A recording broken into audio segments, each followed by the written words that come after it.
Look at the. Hello.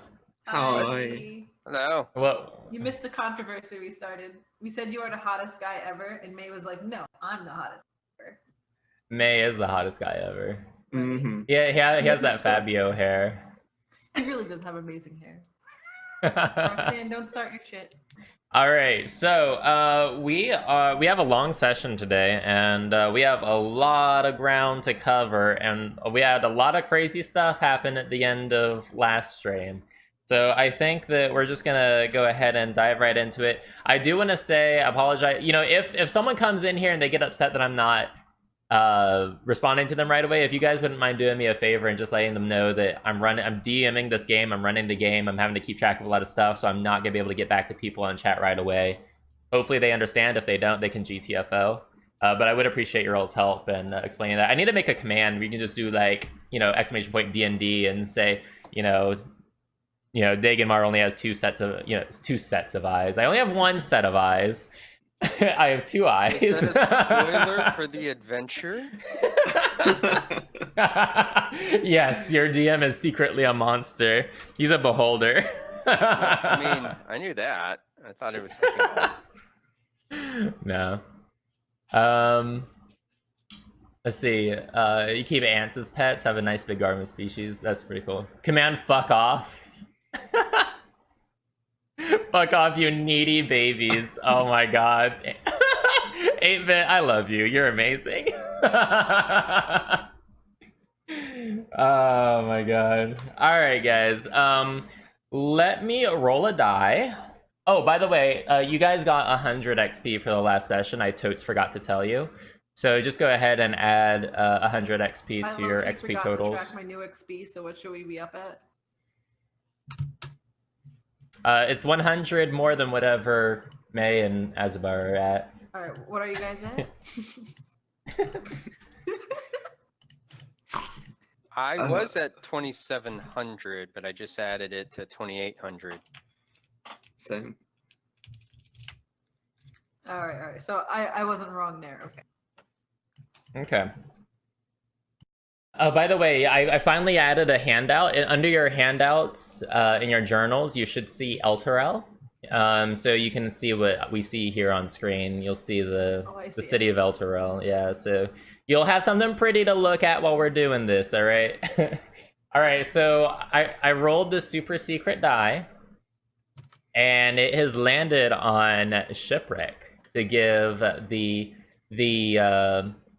recap of last session from Crystal's point of view. Wait, what? You have to do it from a certain point of view? From their character's point of view. Oh, okay. Yeah. From the X point of view. I'm hearing as like triple. That's so weird. Someone's probably coming through. Oh, yeah, I finally realized what it is. He comes in on the Roll20. Yeah. I do. Oh, sorry. Oh my. Wow, there's this jizz all over Roll20 all of a sudden.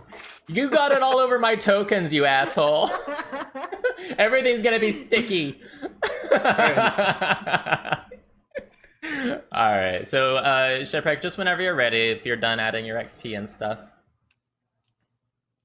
Alright. I always hate when it's on me. I'm bad at explaining things. No, that's cool. If you need reminders, you can ask your fellow adventurers. Right, You're thinking aloud at what happened in the previous bit of time here. Alright, so I remember last time we were in town, we were in the shop, we had a sparring match with Mr. Broom. Yeah. And from what we've learned is that collectively as a team, we definitely weren't able to take on a high level yet. We all got Ophala, Crystal doesn't know what levels are. You weren't able to overcome Froome. a very high, someone with a lot of strength. Let's put it that way. Yes. And Ophala actually was the one to last the most in this sparring match, thanks to being able to use spell, since most of us here are spell wielders, so we really couldn't test strength. Because like mine is -1, so there's that. We went to the shop. We sold a lot of goods. We even got to sell the talisman to a special collector. And thanks to Ophala's persuasion skills, we were able to get a nice amount of gold for everything and chip in for character name, brain fart. Flick. Brain fart? Flick. Is that my character name? I mean, it might be soon if you keep getting zonked all over the head. Yes. Flick, we pulled together so he can get some new armor because he is the tank after all, so he probably should be the best armored out of all of us. Okay. And you did not know this because you were not present with Flick at the time, I don't think. I thought we were. Or maybe you were. We had yeah, you all met up. Okay, yes. Yeah. Because I had there the gold was- and I had to split it up, and then I gave That's- Flick, and Flick that's was like, right. "Oh my god!" Well, yeah, no, but I was about to say something else happened at the end of the session. Does anyone remember what happened? I'm gonna be a daddy. Mm-hmm. That's One right. of the eggs hatched. Yep. Damn Well, daddy. the only egg, isn't it? Didn't the other one die? Yeah. One of the eggs hatched. One rotted, one got smashed. So by Wait. process of elimination. Wait a minute. Wait a minute. When did one get rotted? Where was I? When we first entered the city of Elturel, there was a smell coming out of the bag, and we discovered that during your travels from Greenest to Elturel, one of the eggs had cracked, and it was like must have leaking been when out. I went to the bathroom. It was when Crystal was off in one of the back alleys doing her business. Yeah, doing the thing. So yeah, It must have been some long business because he also buried that egg. Yeah, I clearly gave I it was to in La La Land, so It buried the egg in one of the back alleys, so maybe buried right next to where Crystal was doing her business too. She was just like, no, doing it wasn't this a number. back alley. It was like a. It was a nice garden, but you had to like go off onto a side street to get there. But yeah. So it was a nice garden down the creepy back alley. Yes, that is okay. That is a more accurate statement. Yes, that is correct. It was like worst Mother of Dragons ever. Listen, not everyone can be Daenerys, okay? that is true. Dracarys. I don't even have the eyebrows for it or the bad acting. So Oh, you be Wow. nice to her. All right. You well, be time nice to okay. her. Nice knowing You just like triggered everybody in the channel. Well, someone doesn't belong with us. Really quick before we continue, I do want to get one more administrative detail out of the way. There's not going to be any Divinity Original Sin tonight because tonight is movie night. If you all feel so inclined, you can join us for movie night. We're watching the newer Tomb Raider movie, the 2018 Tomb Raider movie. You can get all the details in my Discord. So go check out my Discord if you'd like to join us tonight. It starts at 6:30-ish. So yeah, that's gonna be a thing. And it's not on Twitch, so you have to be in the Discord to join us. But it's 6:30 now. Yeah, okay, May. Okay, 6:30 Eastern time. Is 6:30 the only time that matters? Wow. I was forced to live in Central Time, so I feel offended. I didn't choose to be in this time zone. Didn't you know the whole world revolves around New York? Come on. Duh. All right. I think that May would disagree with that. I mean, there's a reason that London is in the +0 time zone. I'm leaving. Have a good day. Shipwreck. London- Shipwreck in chat. London is just British New York, right? Wow. no, they only recently got skyscrapers that matter. Oh my god. Wow. Lance, hello Lance. Oh my god. How's it going, Mr. Sexy Pants? All right. Let's get into this before I get too distracted with chat and everything. All right. So when we last left off, you were in the middle of the street, a really busy street, just outside of a pair of black antlers, a tavern that Froome and his men have like made there into their makeshift headquarters, and the remaining dragon egg hatched, and you can actually hear it like kind of crying out a little bit in the bag flick. And I think you were in a. I was think trying you to were. head to a back alley or something so I can check in on it without scaring anybody. I Right, wanted I to think- I rush think in you and try ha- to get a room, but that's gonna Uh-huh. take a little bit more. Yeah. Okay. So there's a back alley, and you kind of run back there.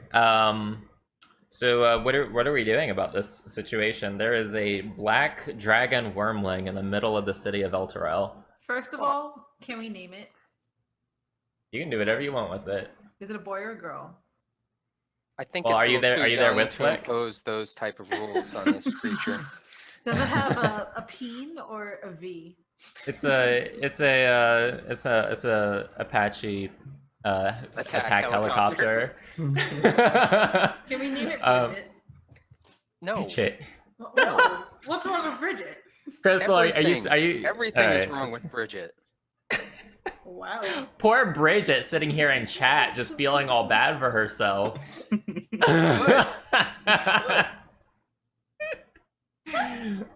Wait, I have the best name, guys. Guys, it's also unisex. Kelly. No. No. I'm the DM is liable to kill off the dragon if his name is Kelly.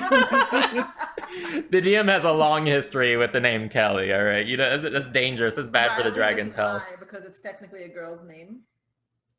Is it? That's so funny. It There's a female dog in my neighborhood named Riley. I always thought that was so strange. You know, it's actually usually a female's name. Riley is for a guy. I had no idea. My my niece is actually called Riley.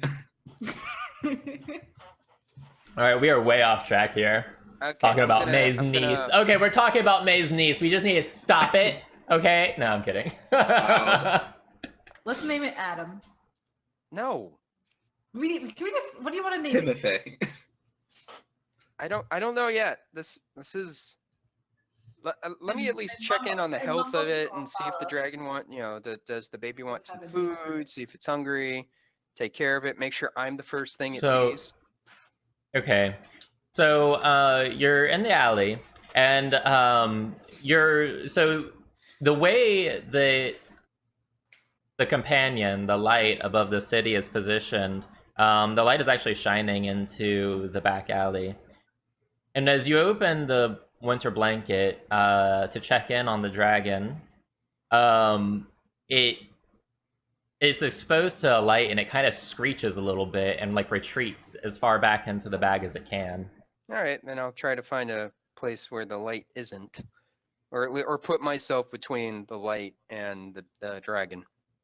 Okay, so you do block off the light. You are a big dude wearing, well, you're not wearing any armor right now, but you're a big dude. Whoa. And yeah, so you're able to block out the light, and you check in on it, and it's kind of like looking up at you with curious eyes. Shh, it's okay. It's okay. You'll be okay.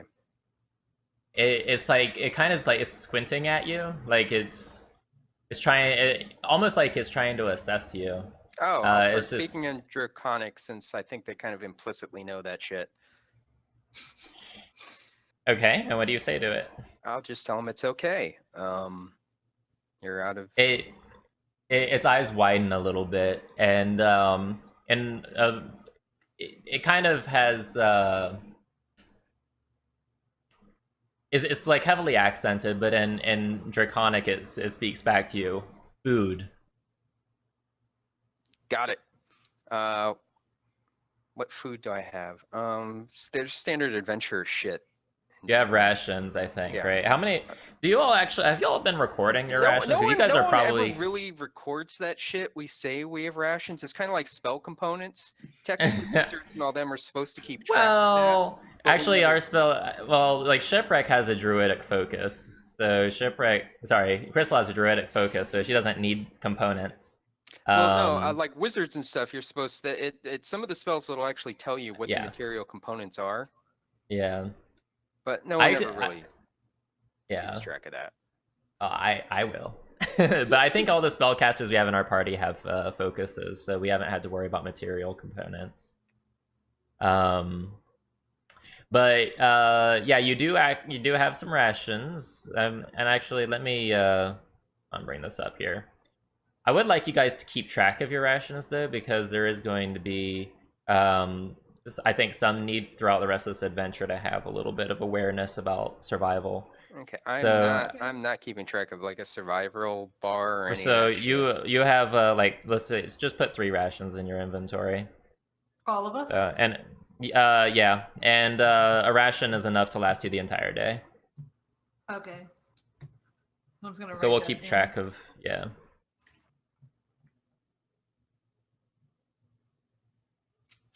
Oh my god, I wrote ratons. Ratons. 3 ratons.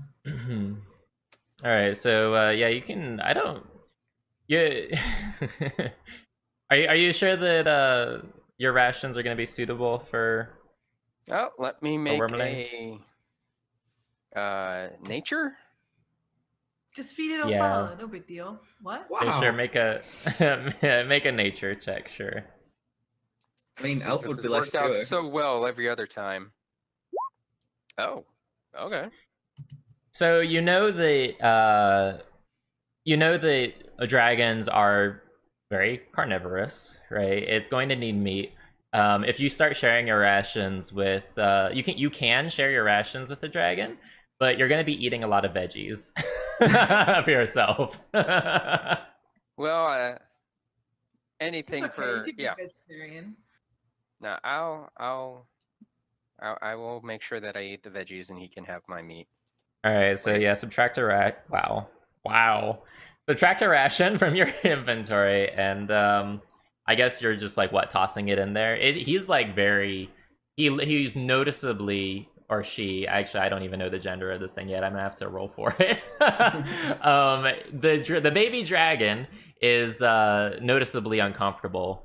Even with you blocking out the light, it's not too keen on like popping its head out of the blanket or anything, especially after the light burned it. I will dangerously make sure that I put my entire hand inside the bag so he can pluck it from my hand. And he does so without taking a finger off, which is mildly surprising. Mind you, this is a big creature. Like, you have a large winter blanket. The egg was pretty large. This thing is it's like, I would say, is probably about the size of a half elf. It's a medium-sized creature. And, Already? Damn. Yes, already. Yeah. The eggs were 150 pounds, by the way. Okay. Can I get one of you guys to get us like a room so we can at the end so we can kind of shimmy him in and Just let him out of the bag? yeah, that's fine. Just a curious question. If that egg weighs 150, how much does a goddamn dragon weigh to hold that shit in? A lot. This is a very good winter Jesus. blanket. Yeah, no, it is. And to answer your, well, I don't know. I could look up how much an adult dragon weighs, but it's gonna be Oh, and adult in the dragons are tons. fucking huge. Yeah, they're gargantuan creatures. It's gonna be thousands of pounds. I So mean, probably this- tons, not even pounds. Which this winter cloak Yeah. still might be able to cover. I have faith in it. no, it's not that big. It's a That's it's not one brush in there. it's not a It- winter it's- coat. It's a winter blanket. It's like a giant it's just blanket. a tarp over the nail, but it's so good that you don't see anything else. It is a giant blanket, so designed for winter. It's a heavy blanket. But anyway, all right. So who did you ask to go get the room? Either one of them. Okay. I'll go get the room. Okay. All right. So are you getting? All right. So you go up to the innkeeper, Yeah, I and the go up to innkeeper's the asking innkeeper. you. Hey, can I get a room for tonight? Just one? Uh, Just one? 3. 3 rooms. He kind of looks at you up and down, like, okay. All right, that's going to be 3 gold pieces. Okay. All right, so you have 3 rooms for the night here at a pair of Black Antlers. It's not the same tavern you stayed at the previous night when you first got into town. This is where Froome and his men have set up as their kind of their headquarters. So yeah, you have a room.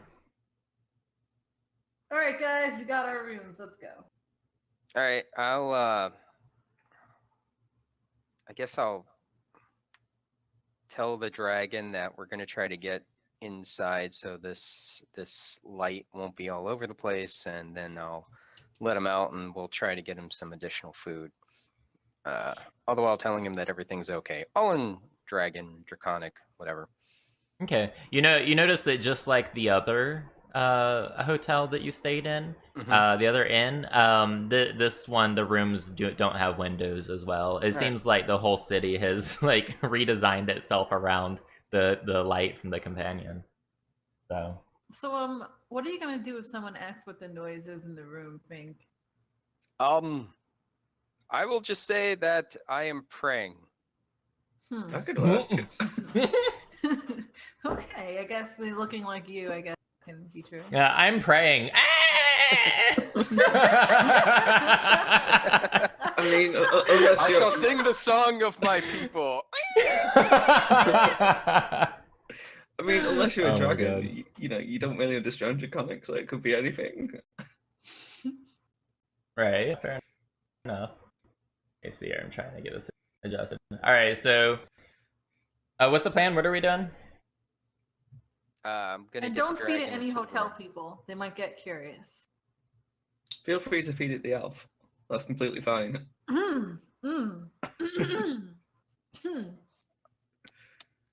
I guess you can't have sour snacks. That's why we're not feeding you. Crystal and Ophala, where are you guys at? Are you in Flick's room with him, or? Yeah. Oh, I'm in his room. Okay. We're just trying to make sure that everything's okay with the dragon before we leave. Okay. I'll Yeah. I mean, ease the him the out. dragon seems to be fine. He's been let out of the blanket, right? And he's kind of he's or she. Okay, I have to stop. All right. You know what? I'm gonna fucking roll Give it for a the gender, and you guys are gonna do a gender check on this little baby. There are only All right. 2 genders. I'm just gonna lift up No, the tail no, and there's show not. Okay, I have to roll a 1d100 to see which gender this dragon is. Actually, let's do that. Let's see. It's whatever the 40th gender is. That's hold on, No. hold on. This requires a. He's a gender fluid trans. Ironically enough, it's a dragonkin. No. Yeah, no. So, all right, we're going to determine the sex because there's more than one. There's more than one. There's more than 2 genders, and we're going to determine the sex of the creature. What sex organs it has. There All we go. right, it's gonna be let's see. Wow, it's taking its time. It is a female. Yes, it's a Bridget. So you have a baby female dragon here. Which is funny because in my notes I think I assumed male. Whoops. Anyway, if I slip on the gender, I apologize, chat. Did you just Um, assume this dragon's gender? I did like yesterday. I super duper assumed. Anyway, I mean, yeah. So that if she's out of the blanket. She kind of walks or crawls rather They can over walk to within the. a few hours of being born. Yeah, but like there's So if 4 she legs, can walk that so quickly, she's how not soon she's is not she walking gonna upright. fly? She probably could fly. She has fully formed wings. There doesn't appear to be anything wrong with her wings. But she's not flying because y'all are in a room, and she's I'm gonna say crawling just because. Well, walking. Okay, we'll say walking, even though it's 4 legs. She's not walking upright, but she is walking over to the fireplace, and she's kind of looking at you all expectantly. Good morning. Guten Morgen. Hi. Yes. It's actually not morning, by the way. It's like I know that it's hard to tell because it's Elturel and the city is like always lit up by that fucking light.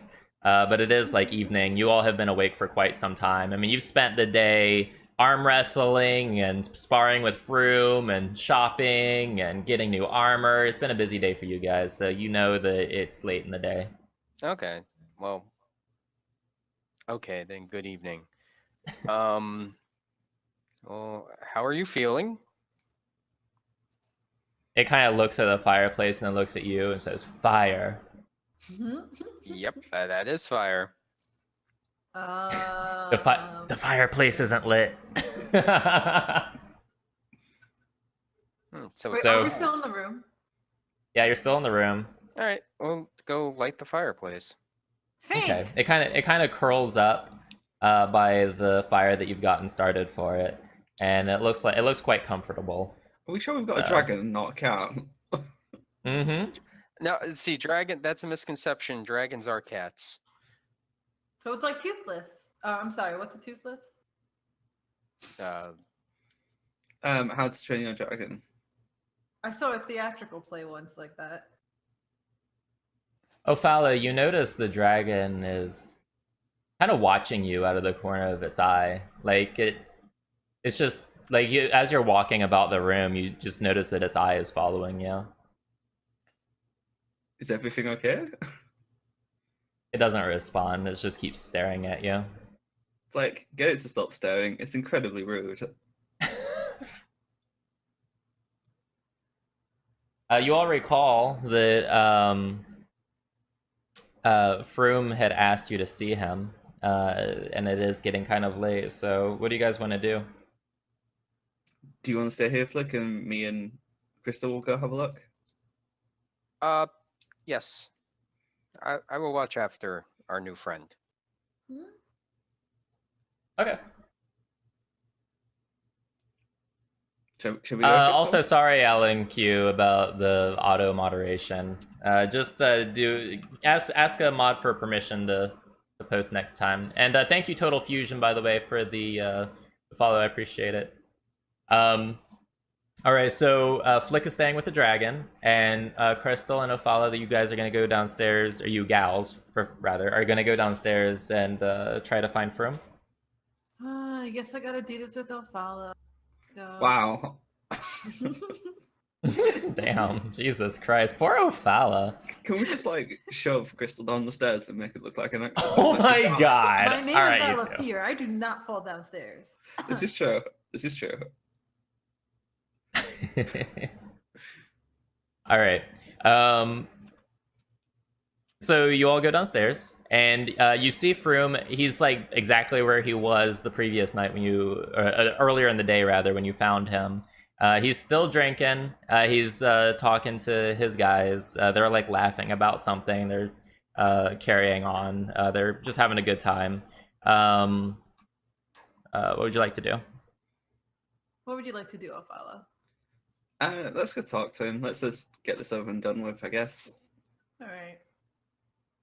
All right. He looks up. He's like, "Ah, there you are. Where's your friend Flick?" Yeah, Flick's got a bit of a tummy ache, so he's retired for the night. Oh, I'm sorry to hear that.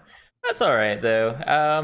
I didn't really want too much from you two for the rest of the night. I did want to talk to you about like how you all got involved in this. Tell me about your adventures. I want to hear everything from the moment you stepped into Greenest until now. Tell me about your exploits and your adventure. And he kind of motions you to sit at the table with him. And Crystal, he. Why don't you explain? Oh wow! Everything's on me now. Poor Crystal already did the recap. Oh. He's like looking back and forth between Ophala and Crystal, like there's something wrong, and he motions over to the wench, and this lady comes over, and she has Like, she is a stick figure, save for, like, massive titties. And, like, she's obviously a favorite in the bar. And she comes over and she's gonna take your drink order. But she has, like, the most annoying voice that you've ever heard in your entire life. Are you gonna do the Oh voice? god, it's But- Carol. I don't know, do you want me to do the voice? Yes. Yes. No, I don't. I no. thought you do the voice. I Yeah, thought you I mean, did I the have that voice. here. Here's the thing: if you're gonna offer a voice, then you have to follow through with doing a voice. See, Yeah, what, they what get I'm what what we I'm expect. imagining truly couldn't do what you're about to do justice. So Okay. Well, hello there! Oh, What, God, what it can is I get Carol. for you? We've got beer, we got rum, we've got whiskey. No meat. I thought this was a. A respectable joint. Yeah, like where's the Dammy meat? says, I will leave if there is a voice. Bye. Okay. Well, we just lost Dammy. Poor We got Danny. mead. Did I hear mead? You want mead? Yes. Okay, Hey. is that two? Two meats coming right up? And she just walks away without even looking at Opha. Wow. And so Froome is like looking at you both expectantly. It's like, so how did you find yourselves involved in this situation? Well, it all started when. West Philadelphia, born and raised. Oh No, my sorry. God. Oh dear. Barum, and you recall in the back of your head. Ophala, so you have to start. Fine. I suppose as the bad, I should be the one telling the story anyway. Also, you do recall that Leosen did say, you know, much earlier in the day, last session, that you really should make every effort to impress Froome. So bear that in mind, I suppose. Well, it started as a group of 3 people: myself, a mage who we lost, a druid who we equally lost, and myself. And I'm sorry. Did you tell me that you lost 2 of your friends? they didn't die. They just left the party. We have no idea why or how. They just decided they didn't want to be on Yeah, our his- list anymore. It just seems like you have a cursed adventure, you know? His eyebrows curl, and he's like, I see. So you have trouble keeping companions around, it seems, Ophala. I mean, I wouldn't say we have trouble keeping them around, but we are very much not going to force people to come with us if they don't want to. I expect this frail druid any moment to ditch us. He's just like, his mouth is kind of agape, and he's like, go on. So we stepped into the town and we noticed it was under attack, and we came across a woman. I don't remember what the woman's name was. Do you remember? This is out of character, by the way.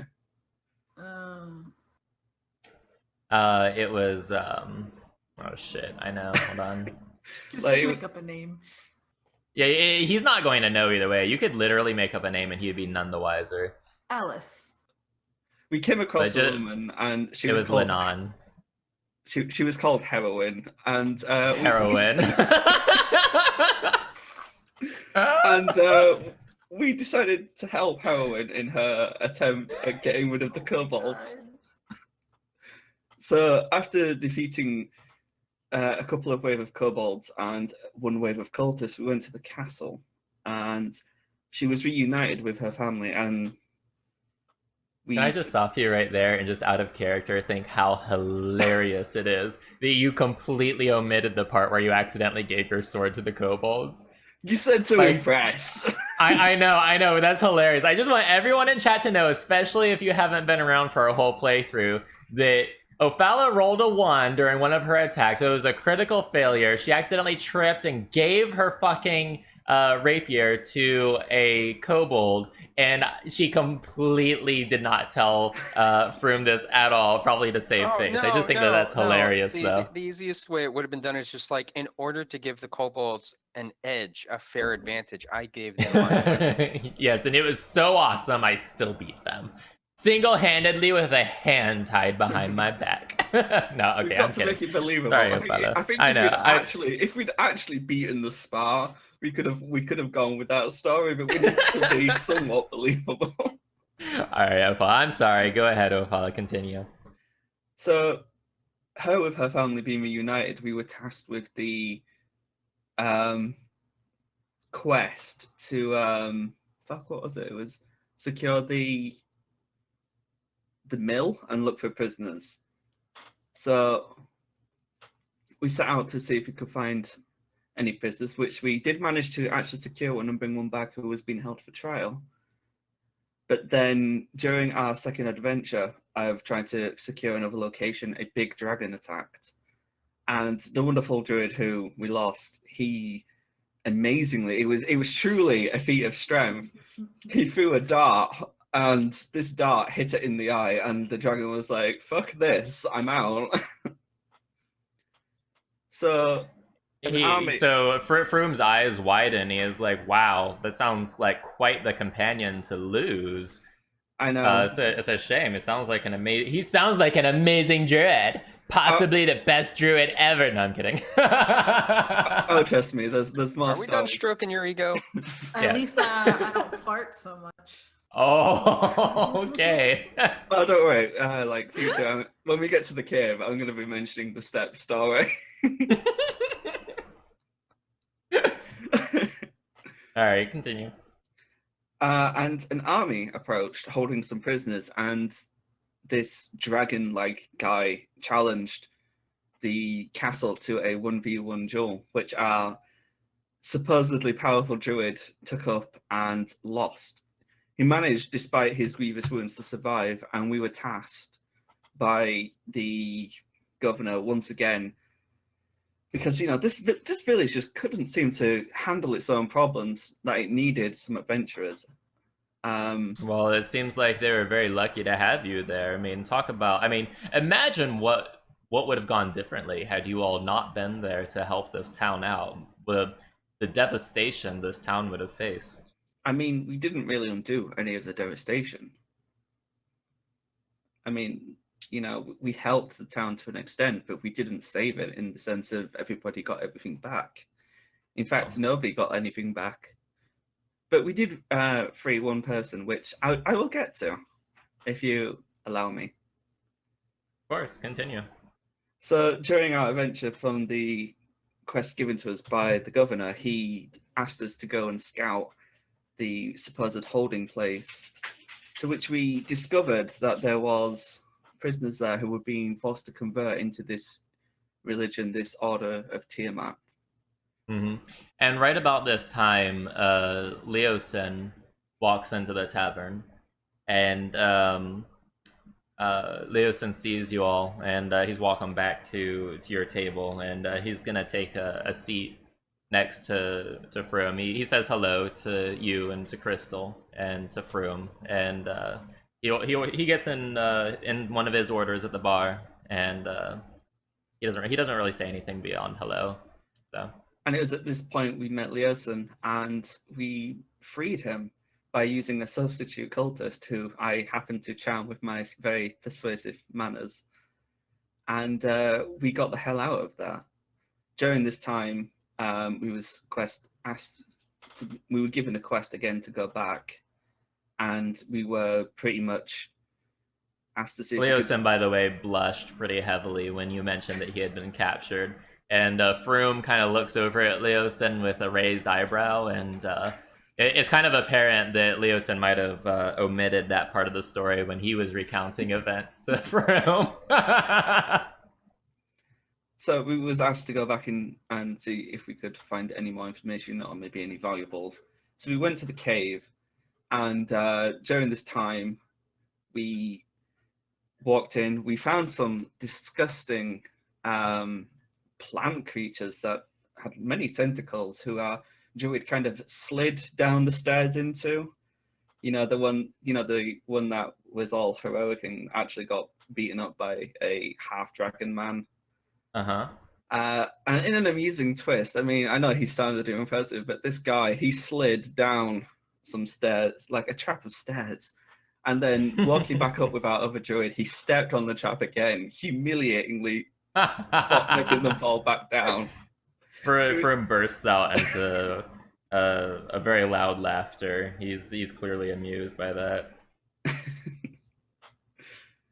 And we came across, during our infiltration of the cave, we ended up fighting the dragon, the half-man, half-dragon beast, and this time the odds were in our favor, and we managed to beat him down.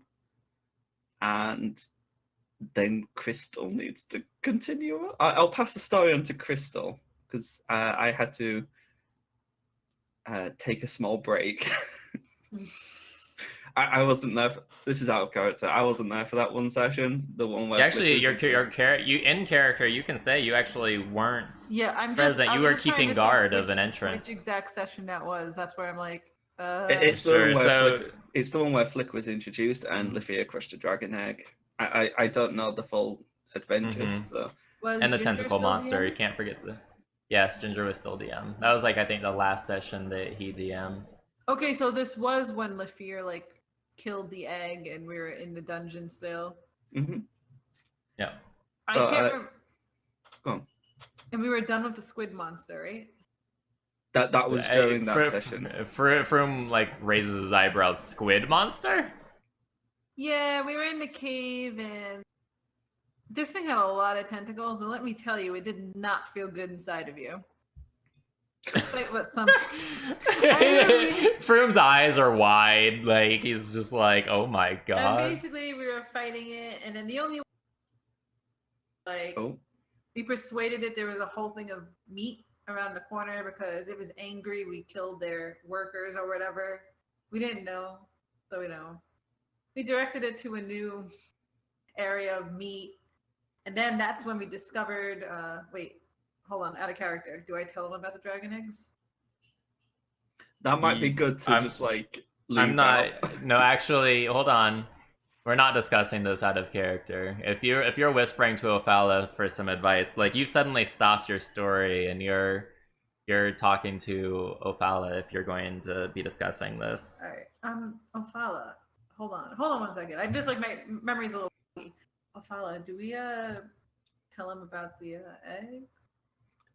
It might be best if we kind of omit that from the story, just because it might draw. Froom is like kind of squinting and like he's like leaning forward a little bit. Like he's trying not to be obvious about it, but he's trying to overhear what you guys are saying. All right, yeah. I just remember. Sorry, my memory's like a little foggy. We've just been traveling for days, and Understandable. I get fatigue from a lot of travel as well. yeah, we just found like a nice thing of loot, with some potions and some gems, some cool stuff. How very It handy. made the trip worth it, though. Having to be engorged by a tentacle monster. At least we found some treasure. Interesting. So you all did find some treasure, and you found cult leadership. Were you able to glean any details about what the cult might be up to, or where their massive, the rest of their hoard of treasure was off to, or anything like that? The only things that were clearly found out was that there are different branches of the cult, as we learned from feeling a attempt at bluffing on cultist robes. We know that there's currently hoarding treasure for a dragon queen, who they seem to be. It seems to be a mix of either following because they want to or out of fear. And that the cult is called Tiamat, like the cult of Tiamat. That's the only things we were able to understand from. Froom and Leosin kind of look at each other, and One key detail that was left out of the story was that a lot of the treasure was gone, and so were a lot of the forces when we returned to the cave the second time. That is true. Froome is quiet was for taken away. Froome is quiet for a moment, and he says, "Yes, I am actually aware of that." And he says, "Go on. What happened after the cave?" After the cave, we returned to the camp and told the governor with our new companion Flick of what happened, and then we headed northwards on our path here, to which at a certain point we were ambushed by bandits who surrendered to us in our complete might. We even Bravo, made friends bravo. On the trees. Out of character, he's totally lying. She's totally lying, rather. Well, and so that's when you made it here to El Toro. Correct. Yeah. Well, you have been on a long road indeed, and it sounds like you all have made some heroic efforts to try to nail down exactly what this cult is up to, and that is admirable. Well, here's to hoping that we find out what this cult is up to, and if they're up to no good, we can put a stop to them. He kind of raises his glass up, and I'm assuming you all do as well, or are you guys just like staring at him blankly? Oh. No, So- I raised my mug. Yep. So you all toast, and he is just like kind of laughs. It's like, well, you all have earned quite a break, I would say. And he waves over to the bar wench and says, "A round for everyone." And the bartenders get quite busy trying to pour everybody's mugs and stuff. And we are going to drink the night away. Wait, what did you just say? We're going to drink the night away. Oh wow, I heard something completely different. What did you hear? We're just gonna forget I said that. Did you Are we think gonna- wank the night Did you away? think you said we're gonna kink the night away? I mean, I mean, it's not that kind of role-playing game, okay? We're- I'm deprived, guys. Leave me alone. All right, of we are going what to exactly. Life. But like out the of good joys character. of life. yeah. But like out of character, does this guy ever stop drinking? I swear, we meet him, he's drinking. We have a spa. What do we go back to? He's drinking, and now He he's has a drinking very- the night Well, I mean, away. to be fair, what else is there to do in a world like? He has a very large beer belly, just FYI. All right, hold on. I need to get this set up momentarily. Just give me 1 second, please. Poor Flick, I feel Alright, he's yeah. missed out on all this mead. I know. Yeah, Flick is downstairs. You know, actually, hold on. Wait, why did that? I'm getting to know our new dragon buddy. Wouldn't it- Here's the thought. And though, actually, like, so we're gonna switch back to Flick real quick. Flick is up in Do the. we get to stumble up the staircase all tipsy? do we get to fall down the um, stairs tipsy? Do we get to wake up in a stranger's bed tipsy? Wow. You two should wake up together, tipsy. Oh, God. No. Hold Fowler on. has standards. I mean, they are low standards, but they're not that low. Wow. So we're gonna switch back to Flick. Flick is up in the inn room with the dragon. The dragon is being very quiet, just kind of curled up next to the fire and just kind of staring at Flick. What is Flick doing right now? I am first giving a quiet prayer to Bahamut. Thanking him for allowing at least one of the eggs to make it from that, I guess, pod of eggs. What's a hatch of eggs? What's a collection of eggs? A clutch? of eggs? Clutch? I don't Something know. like that, I think. They're dragons, not chickens. I'm not sure if the terminology applies. Well, chickens you came from dinosaurs a long time ago, so. Yes, that's right. We eat little evolved velociraptors at least once a week. I don't. You might. I do. And just thank Bahamut for at least one of them to make, and then I'll ask how the dragon's feeling. The All in dragon, Draconic, of course. the dragon lets out an audible sigh, and like it's struggling to find the words, but once it does find the words, it's able to form complete coherent sentences just fine. It just takes a while for it to talk. Yeah, I'll be but you patient can with always the see dragon. you can always see the gears turning. It looks at you, and she says, "Don't you have anything better to be doing?" I am making sure that you're okay. You Because just I'm hatched. fine. Your siblings unfortunately didn't make it. I've been taking care of your egg for weeks now. Well, and she says, Removing you from the "That's clutches probably of that evil cult.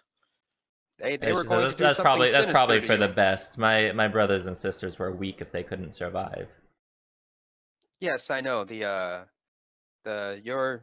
Your brood kind value strength above everything else. But there should be some And compassion. she looks at you and says, "Well, what do you value? Do you value strength?" Oh, well, there is strength, but how you apply the strength is different. You can using your strength can determine how you want to get things out of life. I apply my strength to protecting those that are weak, because just because they are weak does not necessarily mean that they have to die. She kind of looks at you. She's like, she looks to be thoroughly bored. Like, she's hearing what you're saying, but you're not sure if she cares. Hold on one second. I'm setting up this mini game here. Let's see. Blah, blah, blah.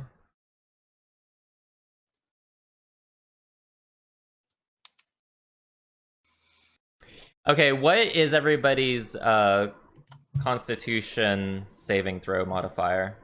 Oh God. I got a +1. I've got 0. Constitution's -1. Are you all going to have 1? Oh my god. I do like how the dragon's already at the grumpy teenager stage. Already, it's only been a couple of hours and it's already in the grumpy teenager stage. Yeah.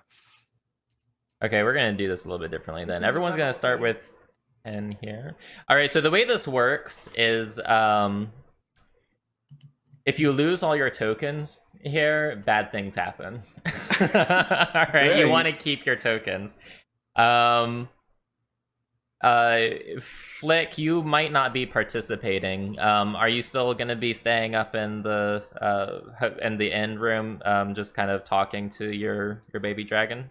Yeah. Okay. Even though the baby dragon isn't listening, I'm still making sure that it isn't alone, because those first few hours are very important to development.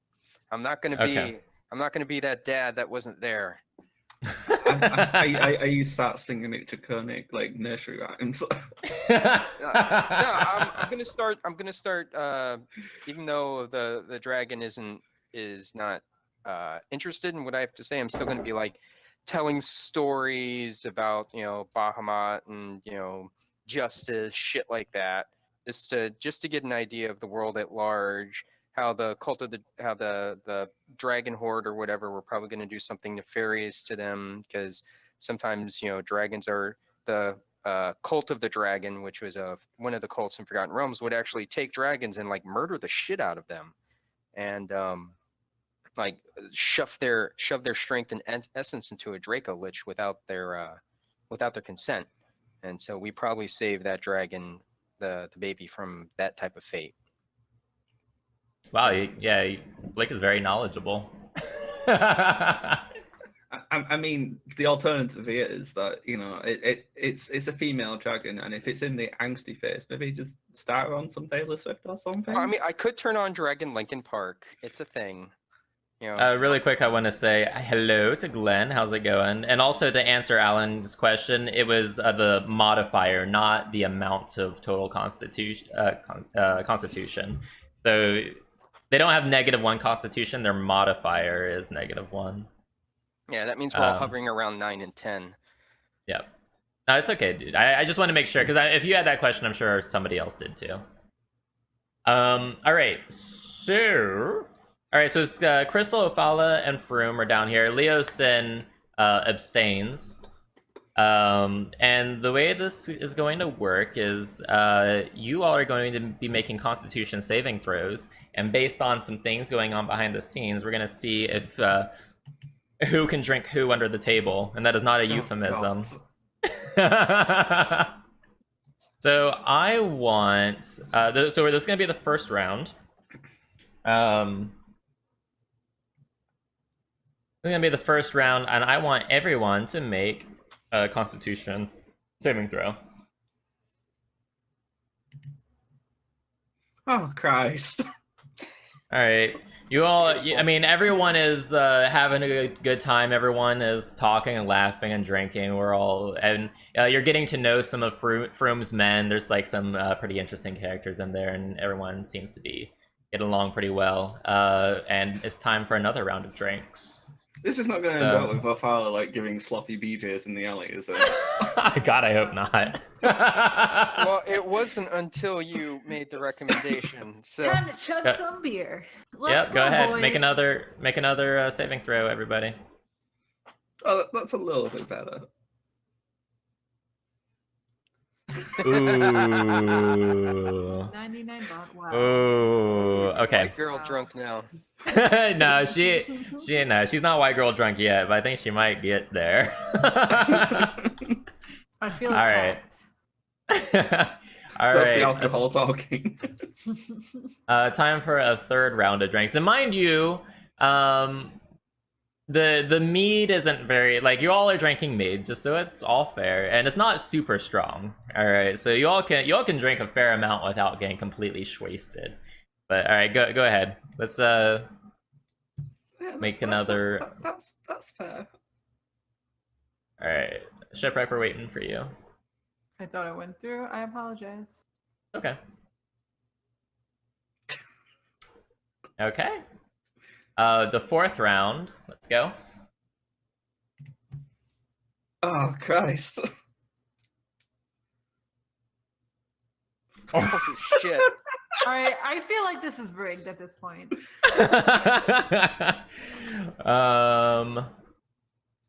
Okay, hold on. I didn't even realize it was possible to get 0. Yeah, I feel rigged. So Crystal's like in the corner unconscious at this point. No.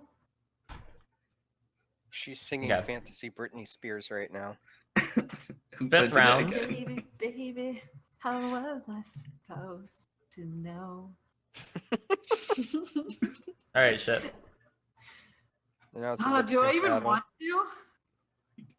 I mean, could it be worse than 9 on this one? Yes, it can.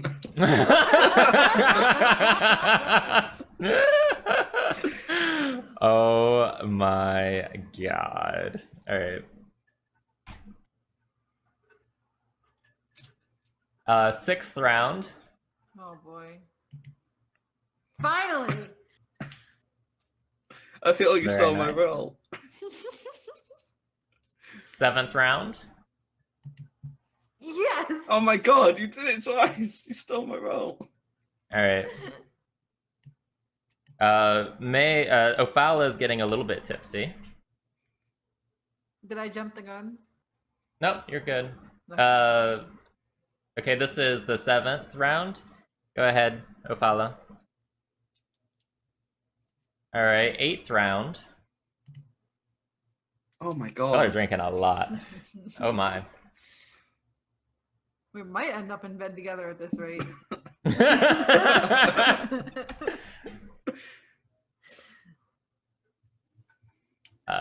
Ophala is really feeling it.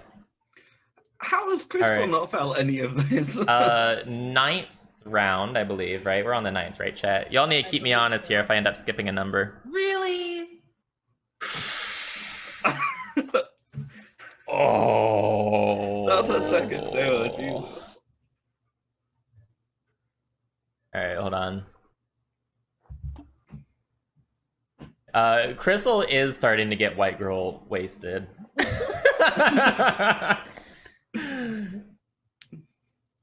And Ophala is starting to get there too.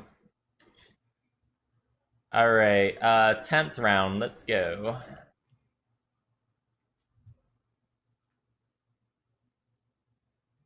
Okay, Froome, actually, like, he does seem to... He's getting a little bit tipsy himself, surprisingly. And, Shipwreck... Man, Shipwreck is, she's starting to feel a little bit uncomfortable in her clothes. Whoa. But Ophala is, like, using Ophala's better judgment to help Crystal, like, not strip down and get up on the table naked. I mean, Literally would me. Ophala do that? That's literally me. I don't know, you tell me. It's your character. No, I would alright. help her. I would want her to keep some kind of decency. Alright, 11th round. Wait, Really? 69. I thought we'd only had 10 rounds. Well, we got It's gonna be more. It's gonna be more, because y'all are not getting wasted enough. Oh my No! god. Oh my god. Is there any point we can actually say no more thank you? Hold on. Or are we forced to change? Well, you can stop, but I think Froome would be very unimpressed if you did, so it's up to you. Keep going, Ophala. It's okay. You can do this. Well, the You're almost thing on the is, table naked. Shush. the thing is, Crystal, with this last round, she is so wasted, and she was making such a fool of herself that she passed out. She, like, completely blacked out drunk. Oh, But she had a good boy. time. She had herself a fantastic time before that happened. Then And, am I still conscious? Hold on, I'm getting there. Ophala's white girl wasted now too. I mean, So, but you're still conscious. You're good. can I at so this point maybe help Crystal to bed? You can recruise yourself from this if you want. What do you want to do? I think that might be the best. That I want to make sure that she gets to bed, that she doesn't wind up on the tavern floor, losing all her stuff to the beggars. If Froome says nonsense. I'll get her to her room. He snaps his finger at the innkeep and says, "My friend over here needs help to her room." And the innkeeper says, "Right away, sir, right away." And the innkeeper calls over some help, and they pick up Crystal, and they are gonna take her to her room. So you can continue to play, or you can check on her. I'm gonna check on her, just Okay. because like there are a bunch of So- strangers, and I don't want Yeah. anything to happen to her. Yeah, good call. All right, so you're gonna forfeit. All right, so Froome definitely won that. I mean, are we really surprised? Not really.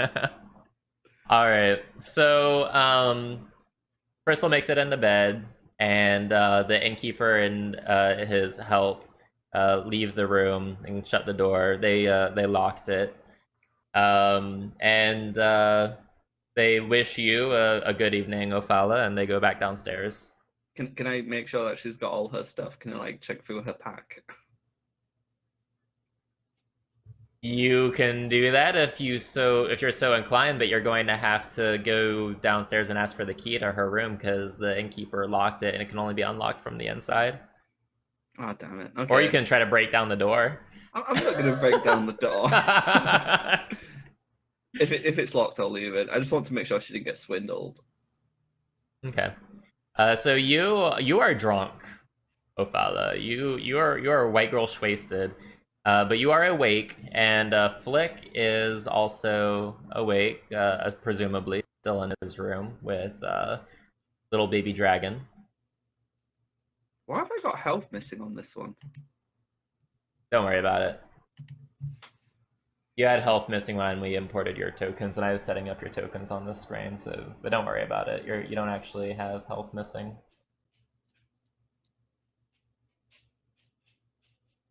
So what's going on, guys? Are you all turning in for the night? I think that'd be wise. Turn in. Hmm? I was forced to turn in. Yeah, you were indeed forced to turn in. Okay, so, Flick, are you gonna go to sleep tonight? I don't need it. Well, yeah, I'll try to get a little bit of rest. I'll make sure that the dragon's okay. I make sure Okay. the door's locked and barred from the inside, and Alright, so let's but I fast sleep forward to... lightly. You sleep lightly. Alright, let's fast forward to the morning. Mhm. Flick, you wake up and you find the dragon curled up in the bed with you, kind of like sleeping near your feet. Ophala, you wake up and you have a splitting headache. You have quite a nasty hangover. Crystal, you wake up and you vomit all over the floor. You are very, very ill. You are not used to partaking in that much alcohol, apparently. And yeah, you are not feeling like you are in tip-top shape. Wow. Poor Crystal. So yeah, more adventures. All right. What are you all doing? You all want to go downstairs and get breakfast, or what's gonna happen? I'll ask the dragon if she feels as if she can change her form yet. She kind of looks at you like, I don't understand. You should be able to. I don't know how soon, but eventually you'll be able to change your form because your appearance at the moment will unsettle the people, and I do not want you to get unjustly attacked. If you wish to travel with me outside, I can bring you food here, no problem. She kind of cocks her head to the side and says, I don't know anything about what you're saying. I don't think I can change my form. If I can eventually, I can't do it yet. Okay, that is all I needed to know. She kind of sighs and says, you must be hungry. You can go eat. I'll be fine here. I shall bring food with me back, and we will eat together like a family. Yeah, she says Oh. meat. Mm-hmm. Flick is really determined to have a child. Mm-hmm. So I'll go get some food and say that I'm really, really hungry, so I need an extra helping of meat. Cooked or uncooked? Just out of Uncooked. curiosity. You're gonna ask the wait staff for a whole bunch of uncooked meat. Yup. All right, the waitress like kind of raises her eyebrow at you and she says, "You have very unusual taste." Yes. Well, my kind. Our diet is a very different. I can't say very. She looks at you and she says, "I mean, when you say our, you mean Dragonborn, obviously." Dovahkiin. She has her the thing that she uses to record orders. She puts it down and she says, I have served a lot of Dragonborn, and not one of them has asked for this much uncooked meat. Well, But she says, you know what?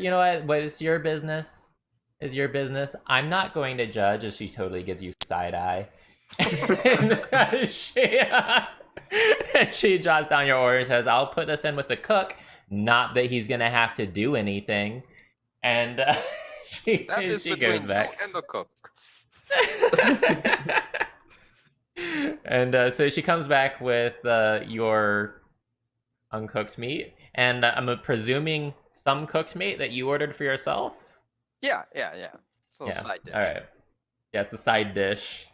All right. And where is Crystal and Ophala? Have they come downstairs yet, or are they still up in their rooms, not feeling feeling sorry for themselves up in their rooms?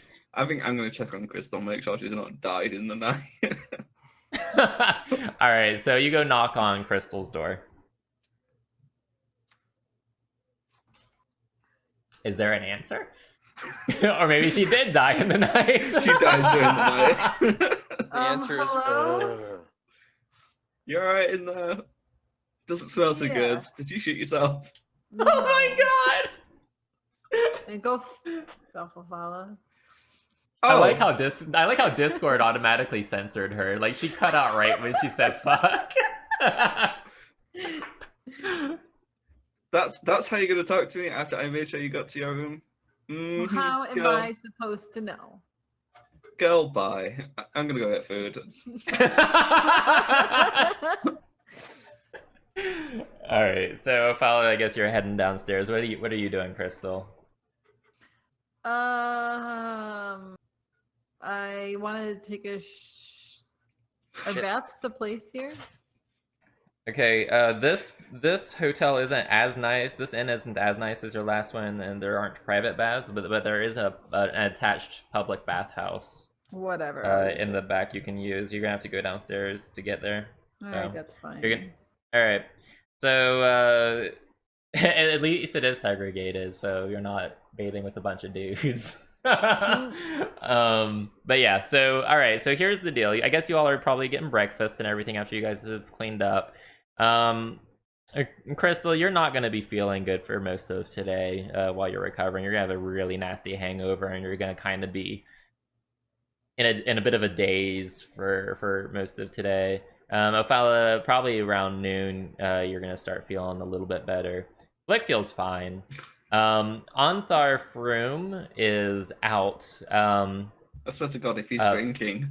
No, he's actually not here. Are you, and I don't know, are you gonna inquire about his whereabouts? No. His men are everywhere, but okay, because all right, so neither Froom nor Leosin are there. So what are you guys gonna do today? I mean, once I am satisfied that the dragon has had enough to eat, I will take. Oh shit! How are we gonna? I don't know if I kind of don't want to leave the dragon alone, but I don't think we have the room for the rest of the day. When do we? When do we have to leave?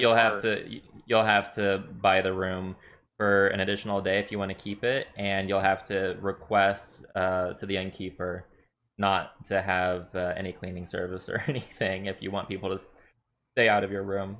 Okay, do we want to stay at this motel, guys?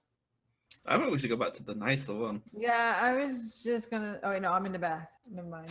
Yeah, but then there are the logistics of moving a baby dragon, though. It might not be as easy as just saying, okay, let's go. Yeah, but it's probably going to be less crowded there. So because it's more, shall we say, upper class. The fact that the rooms are probably bigger. Yes. Yes, let's take the baby black dragon to the nicer upper class, and I mean, well, she does think really highly of herself, so that might not be completely out of the question. I mean, the worst that happens is if she eats a noble, screw it. I mean, who cares about them, right? They're a bunch of assholes anyway. Well, first of all, she probably doesn't want to be in the light of that thing. It probably hurts her, so she definitely needs to be covered anyways inside the winter blanket. I'm wondering if there's a way that we could, I don't know, say it's a dog. So yeah, you do have the option of transporting her in the blanket. Are you asking her if she'll be okay with that, or? Well, I mean, it's the only way to safely transport her across the town. Yeah, so you explained that to her, right? And she seems to understand. She's not excited about being lumped into a winter blanket, being lugged around town, but she also has no desire to be in the light of the companion either, or attacked. or attacked. Yeah. So, yeah, is that what you're doing? You all are going to go try to get new rooms at this other place? Yep. Yeah, sounds good to me. All right. So, all right. So, that's gonna be 3. If you all are getting your own rooms, it's gonna be another 3 gold from each of Each you. or all together? Oh, sorry, all together. My bad. Okay. So one of each, gold of each. Yeah, 1 gold from each of you. Oh, That's how no, much the I'm room Paul. costs per day. Which means we got ripped off at that one place. If the high class one Mhm. was a gold, that other one. Well, the other one is more convenience, you would imagine, because it's more like centrally located and like easy access to shops and stuff. And with once the dragon is secure, I'm gonna go get my armor. It's a good idea. So you guys, unless you hear from Frome or unless you check in on with his guys or whatever, I suppose you can assume you have the day free. Oh, so... after I get my armor, I'm gonna go ask. You know, I thought this was a matter of importance, and he just disappeared. Right. So Ophala and Crystal, how would you like to spend your days? I mean, I could babysit the dragon. Yeah, I mean the dragon's gonna probably be okay by itself. Just explaining that you'll be back later, Flick. But yeah, you can stay with the dragon if you want. I'm sure I have like Ophala. reading material for her to read. Would you like me to watch the dragon? Do you think you could handle her? I mean, Yeah, kind of. the dragon is still watching you very intently, Ophala. Like every time you're in the room, she is not taking her eyes off of you. I mean, this might be a good bonding time. Okay, just try not to bond with your teeth. I'll be back. And Crystal, what are you doing? Dying in bed. I'll never drink like that again. Yeah. All right. Well, f you guys. I think I'm gonna go You think you're gonna go what? You cut out. I think I'm gonna go take a nap. Okay. Yeah, it's probably a very wise idea to try to sleep it off a little bit. All right. So, Flick, you go to the shop. The armor is almost done. You have to wait like about an hour for the guy to put the finishing touches on it. But it was definitely a hasty job. Like there's no like really nice patterns or designs or crazy artwork on it or anything. It's a very run of the mill plate armor. But the patterns and designs will be given to me in battle. hey, that's pretty cool. All right, I can dig that. So yeah, the armor is ready for you, and you take it. You've already paid. The payment's already been made, right, guys? Yeah. All right, so that is done. Ophala, what are you? While this is happening, what are you doing with the dragon? Oh man, the temptation to boop it on the nose. No, I'm not going to do that. That was out of character, obviously. That would probably. You're intelligent enough that I'm going to tell you that your instincts are telling you that would be very bad for your health. As I said, the temptation. I'm not actually going to boop it on the nose. Jesus. It's just kind of staring at you. It hasn't said a word to you. It's just been kind of just like watching you. You okay, little guy? Oh, it's actually a girl, but you get the idea. Wow. It doesn't say anything. It just continues to watch you and it kind of flicks its tail a little bit. What is your problem with me? Can You I seem wake to up really- from my nap and interfere? Hey. Oh, is that Crystal? Yeah. Oh, I thought you said something. My bad. Yeah. No, I said, can I wake up from my nap? And interfere? Yeah. Yeah, I'm thinking it's probably like early afternoon at this point. Well, hello, fella. Hello, dragon. It looks at Crystal and says hello. What is your problem with me? But fella, watch your tone. I wouldn't want to talk to you. Me like. The dragon looks at you, Ophala, and finally says, "Where is your tail?"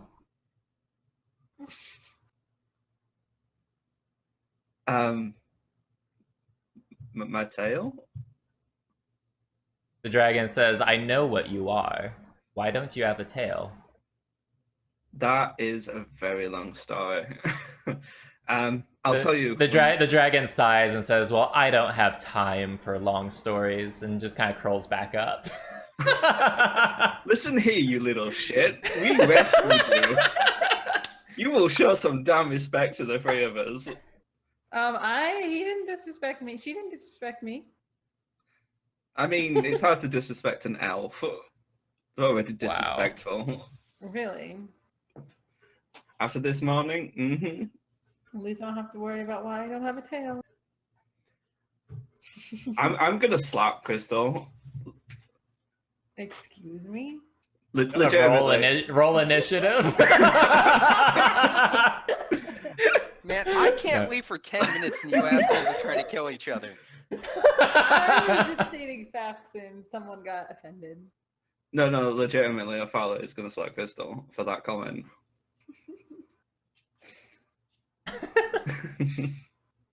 Did you actually slap her? Yeah, legitimately. Oh my god! Because of, All right, Crystal, what are you doing?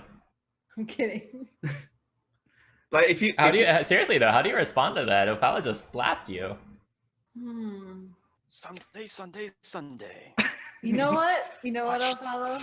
I'm gonna give you this one time and one time only. You do that again, you're not gonna like what happens.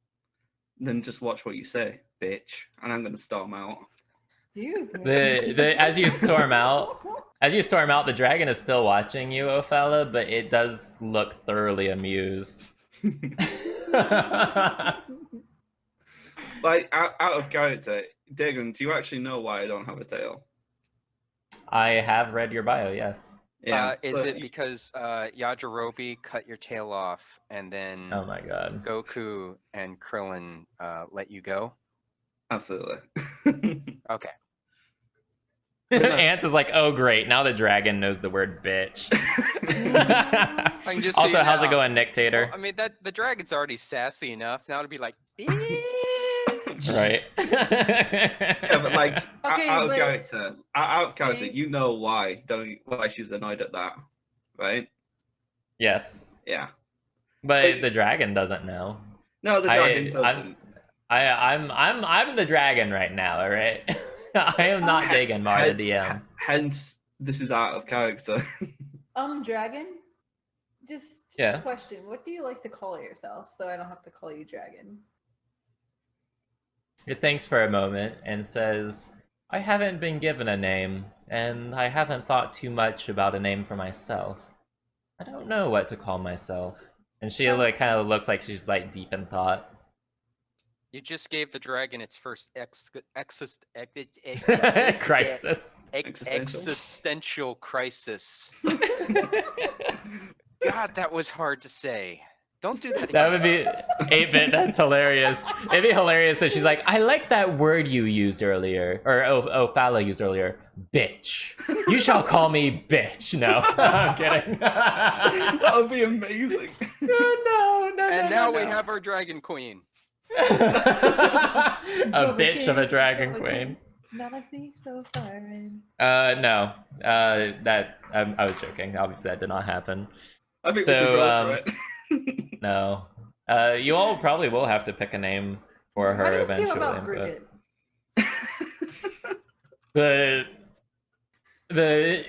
The dragon looks at you, Crystal, and says, Bridget. And then it just kind of looks over at the wall and just like spits out acid. And like part of the wall just like starts to melt a little Okay, bit. you could just say you don't like it. I just asked you. Let's not destroy the hotel. How about Carol? Yeah, you're not there, Ophala. You stormed out. I know, that was out of character. Alright, you're doing a lot about a character. This is a role-playing game. Jeez. When the DM wants to go out of character, it's fine. Yeah, well, I'm a streamer, okay? I have to talk to chat. How's it going, Menace? I'm All right, Wow, out um, of character. Yeah. All right, Flick. I think about this time you're getting back to the inn, if that's where you were I was headed. after I got my armor, I was gonna check on Froome. Okay, so you're back at a pair of black antlers. That or there was like a. I thought they actually had an office as well. If the bar is the No, office, that's really questionable. that is their office. Okay. That sounds like a good Is he sign. around or what? You walk in, it's busy as usual. You recognize a lot of his men in like a corner of the bar. He is not there, but his men are. Where'd he go? So you're asking the guys, right? They say that Froome had to step away on business this morning, but he should be back in the evening. Okay. All right, so all three of you basically have the rest of today to spend however you like, until you decide to go back and see if Froome is back in the tavern tonight.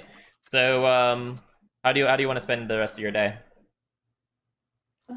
Got some downtime. I think we should learn a little bit about the dragon. It's been alive for a day. I don't think there's much. I mean, you could always ask it like. Well, just make sure What- she's good and not, I was thinking more, what did it hear while it was an egg? You know, We just, maybe we just gotta make sure lets- it has a good alignment. So are you back at the inn with everybody else, Flick? Flick? Oh, Did we lose you? hello. Hello. I'm back. I have armor now, and I'll show off my shiny new armor. Yeah, actually, hold on. Let me see. Did you already update your character Yeah, I sheet with updated it last time with the assumption that we would not get into combat. Yeah, gotcha. Yeah, no, that makes sense. That makes sense. It's good. It's good. So you should have what? Wait, 19. because you had the shield too, though, right? Yeah, So the armor itself gives me flat 18, no dex bonus according to the player's handbook, and Uh-huh. shield gives me plus. Oh, sorry, plus 2 to my AC, not 1. So yeah, my right. So AC you is should be 20. Yeah. Okay. I It's just want to updated make sure you 20. weren't. Yeah, I just want to make sure you weren't, cutting yourself short there. All right. Well, it's not like Whoa. it matters. I'm gonna end up past. You're gonna end up what? Oh, we're losing you, Passed Azabah. out. Bleeding. Hold Oh, on. passed out bleeding. Okay. I mean, And, you're not wrong. now- So far that you've been doing really good at floor tanking. So. It's a new style of tanking that's going to catch on. I mean, yeah, like Flick over here being a trendsetter, man. It's proven effective. Y'all are still alive, aren't you? Very true. Very true. Oh my god. Well, except maybe potentially Lafir, but whatever. Who's Lafir? I don't even remember who Lafir is. God, it's so long ago. Wow. All right. So, all right. So I guess you guys are what, just chilling at the end, talking to the dragon. Like, what are you doing for the rest of the day? You can spend it however you like. I mean, maybe you all can like. I'm avoiding I don't the know, group. Crystal. I'll Maybe. inform them that what's his face won't be back until the evening. He left on some personal business, or not important business. We can chill here for a little while, and Yeah. I mean, you two look like you need the rest anyways. And what the hell happened to the wall? Yes, there's still like some bubbling happening on like the baseboards now. Like the acid had like moved, like so it just kind of dripped down the wall, and it's like this bubbling on the floorboards and the floor. I'm not And paying yeah, for that. there is definitely some structural damage. See that? That is what not to do. The dragon looks at you, Flick, and says, "Sorry." Apology accepted. It looks over at Crystal and says, "She says I don't have a name." Well, I see our kind, or at least with draconic ancestry, we have child names and also names that we have when we are an adult. And usually when we reach adulthood, we choose our own names. The child name is more of, the humans call it a nickname. She says, I see. And so then what is my child name? I think Cracker would be more appropriate since you cracked out of your egg. You're going to name the dragon Cracker. Oh god. I never said, I mean, Flick has an intelligence of what? I mean, he named his horse Giddy Up. Well, let's So- not name it Cracker, just out of character because, you know, racist term against white people. Wait, It's like I thought it was- that's not gonna have any bearing in the game world, but like I don't wanna be calling it Cracker on stream. Okay, I'm looking at a whole bunch of dragon names then. How about little bastard? Oh, little bastard. Let's see.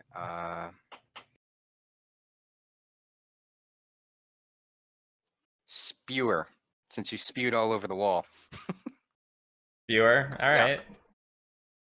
Spewer, fine, all right. I agree to be called this. For now, once you have reached of age, then we can work on your actual, what you would like to be known as for the rest of your days. It's about this time. There's a knock on your door. It's like a pretty heavy knock. I'll quickly take the winter coat Mm-hmm.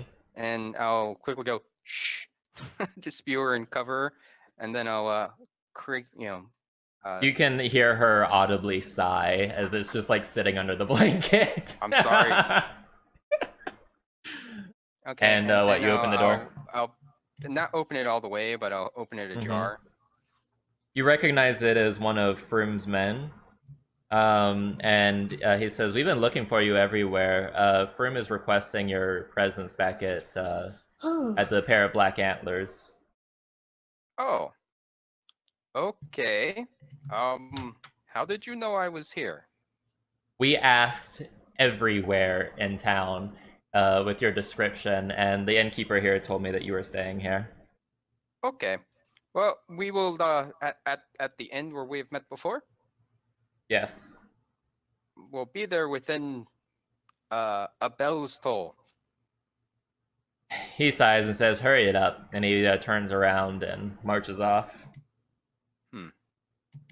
Not very polite, are they? He wasn't very polite. And something interesting that you've noticed, Flick, is that nearly all of Froom's men are paladins. So you would think that they would be more courteous and stuff, but While he's walking away, because this is an ability that I have, and it's like an innate. This is something I've been wondering for a little while now. Let's go to Divine Sense. The presence of strong evil registers on your senses like a noxious odor and powerful good rings like heavenly music in your ears. As an action, you can open your awareness to detect such forces. Until the end of your next turn, you know the location of any celestial fiend or undead within 60 feet and know the type of any being whose presence you sense, but not its identity. So I can know that that's a monster, but I don't know it's like a specific type of monster. right. Basically, it's detect evil and good. Right. Okay. And so what, are you trying to do that on this paladin as he's walking away? Well, I can not just on him. It's like a radar. 60 Okay. feet. Okay. So, you use your divine sense, and you do pick up on something. Hold on, let's see here. I want to read through this real quick. Ba-da-ba-da, ba-da-ba-da. Yeah. So, you do pick up something, and it's not coming from the paladin as he's walking away. It's coming from behind you and Well, under the blanket. I know the dragon is probably evil. No, we don't know yet. But I'm just saying, what do I pick up from him? Good, evil? What do I pick up from him? You do not pick up any evil, and that's all that this would let you pick up. now Because you it can- picks up the presence of strong evil. Strong evil and divine good as well. Oh wait, where's the divine good part? Ba-da.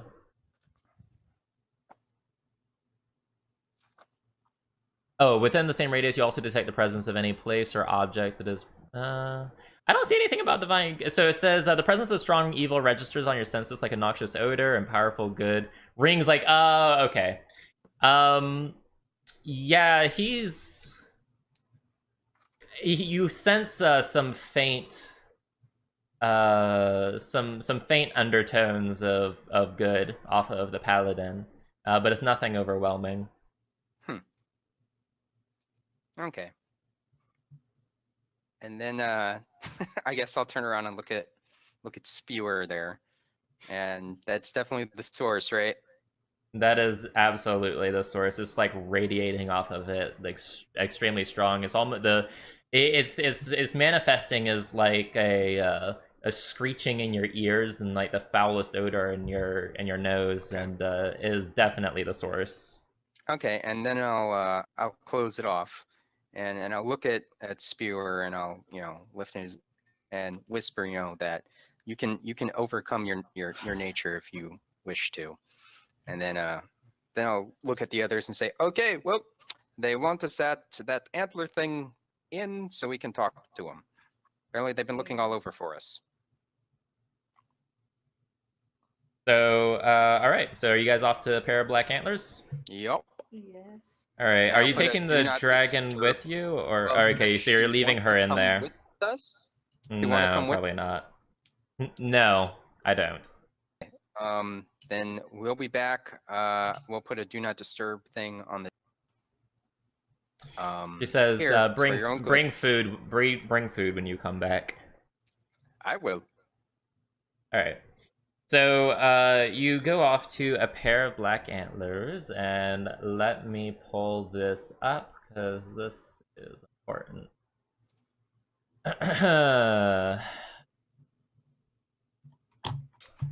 See here.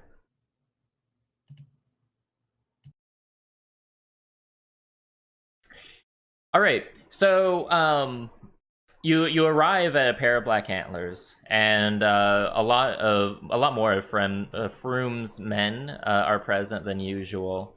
You all can recognize them by the they all have the symbol of the gauntlet on them somewhere, whether on their chest or on a necklace or on their arm. They see you walk in, and one of the men comes up to you, and he directs you to a side room off of the main tavern room. That is actually appears to be Froom's office. It actually looks like a proper office with a desk and a big table in the middle. And Leosin and Froom are both hovering over this table in the middle of the room, and it looks like they are looking at a map and pointing at something on the map and discussing something. They look up and they see the three of you walk in, and Leo says, "Good, here they are. We've been looking for you all. Where were you?" Sleeping. Leosin laughs and is like, "Well, after last night, I certainly can't blame you." He says that to Crystal and Ophala. And so Froom motions you to come in, and he points to the map in front of him. What's And on the map? I'm getting there. Oh. It's going to be like Dora the Explorer. Okay, it's Sword Coast. Yeah, that's the map of the Sword Coast. And you know what? The player view doesn't have a lot of items on it. I'm going to have to fix that. Okay. Hold on 1 second. I did not realize that you all wouldn't be able to. Oh wow, this is actually a pretty big map. Yeah. I'm gonna point out some important locations here. So control. I always ask Shipwreck to draw on the map. Yeah, just start drawing your boxes and your lines. All right, we're going to show. Whoops. Bear with me, chat. Sorry, I didn't realize I would have to do this here. All right, so you should see Elturel appear on the map, and we're also going to show.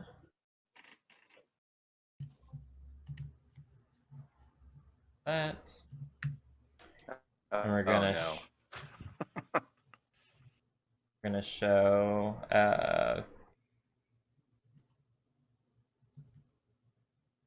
the control. The fields of the dead. That sounds so inviting.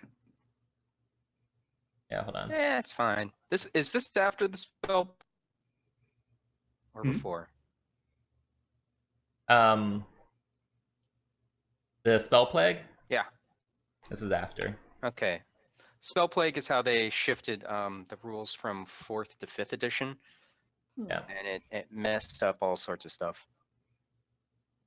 Yeah. Okay, so let me zoom in on this over here on the stream PC so chat can see what we're looking at. All right. So Froome, for y'all to look, right? And he's pointing down at the map, and he says, "This is." Oh my God! What the fuck? Sorry, hold on. Roll20 is like flipping out on me. Okay, there we go. Okay. He points on the map and says, this is Elturel. This is where you are. This is the capital of Elturgard. We've received intelligence that the cult is moving vast quantities of treasure up north along the coastway. They're coming up a different route, but we have reason to believe that they're going to pass through Baldur's Gate here. Where they go from Baldur's Gate, we're not really sure. But this is the only bit of intel that we've had in days, and we're worried that if we don't act on it, we're going to lose track of the cult forever until they make their next attack. Let me guess, you want us to go look into it? He looks at you and says, "Would that be a problem?" No, I guess. I'm just seeing where this is going. I hear Baldur's Gate is nice this time of year. Yes, with the murders and whatnot. It happens. At least I we're mean... not going to Neverwinter. That place is a shithole. Oh my God. Well, he says, well, not so fast. They might end up going to Neverwinter. We don't know yet. All we know for certain is that they're going to be going through Baldur's Gate. That does offer us a bit of an advantage, though, because if they do continue to travel north through Baldur's Gate, there's only one way to go through, and that's through the gate from which the city gets its namesake from. And so this will offer us the opportunity to recognize them as they come through and perhaps tail them to see where their final destination is. You keep on saying we. Does that mean some of your people will be looking at the other gates or following them, or is it just us? Is it we or just we? He looks at Leosin and says, and Leosin looks at you and says, Onthar and I are of two different organizations. We don't always see eye to eye, but this situation that's arisen out of the Dragon Cult's activity has brought us together. And Leosin reaches into his shirt and pulls out a pendant that has a harp. Yeah, he pulls out a harp, a harp pendant. And he says, have you ever heard of the Harpers? I think we're not supposed to, but everyone has anyways. You are he not says, very secret for a secret organization. Leosin laughs and says, yes, we are the worst kept secret on the Sword Coast for sure. let's see here. He says, so it is true. Most people have heard of the Harpers, but not very many people know what exactly we are about. We are dedicated to furthering equality and justice and keeping power out of the hands of those who don't deserve it. How's that? He sighs and says, "It's hard work, okay?" He says, "We are a loosely organized group of people, and our agents are allowed a wide freedom of action. But we do have a common creed that binds us together, and that is to make sure that the corrupt stay out of power." And yet, a dragon cult managed to form right under your noses. Are you sure loose was the correct term you used and not useless? I wouldn't say formed right under our noses. The dragon cult has been active for many, many years, but mostly in the east. Hold on one second. Oops.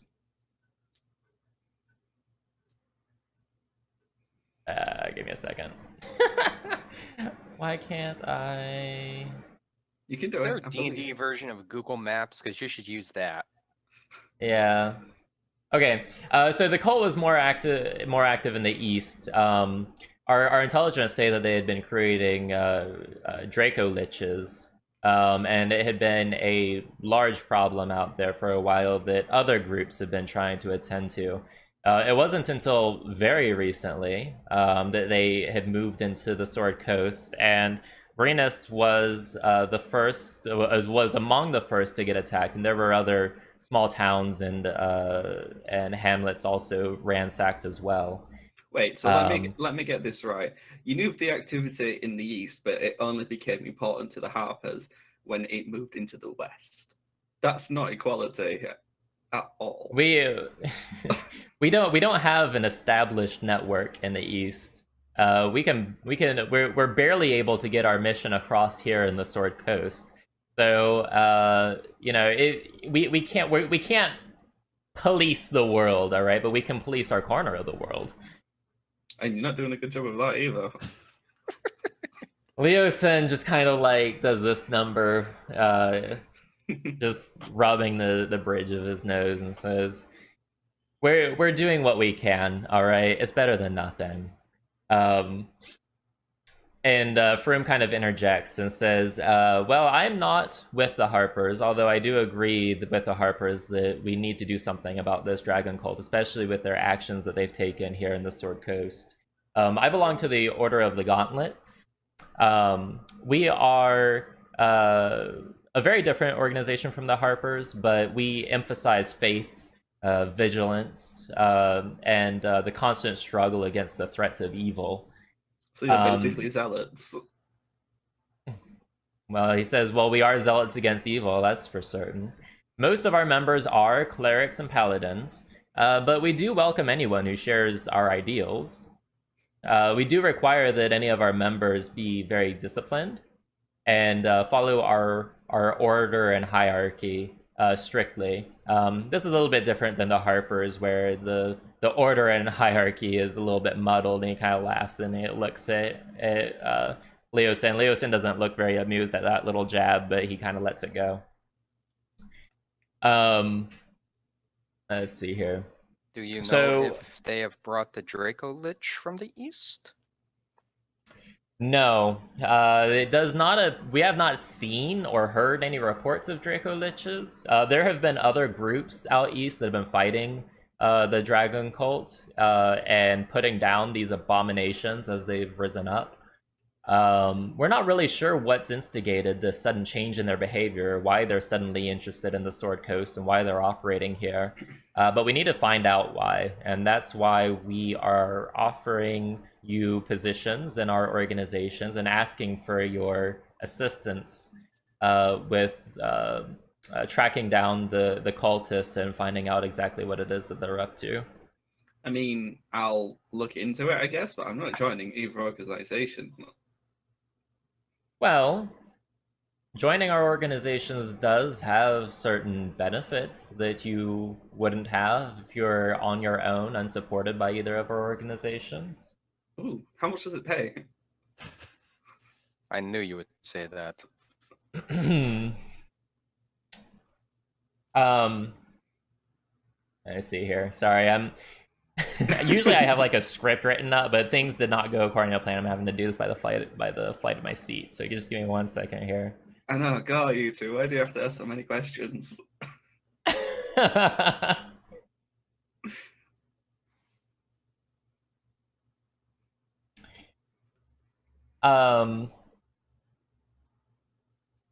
He says, look, we need people like you who know how and when to fight and how and when to keep their heads down and observe. I can't promise you anything except long days filled with dangers and stress.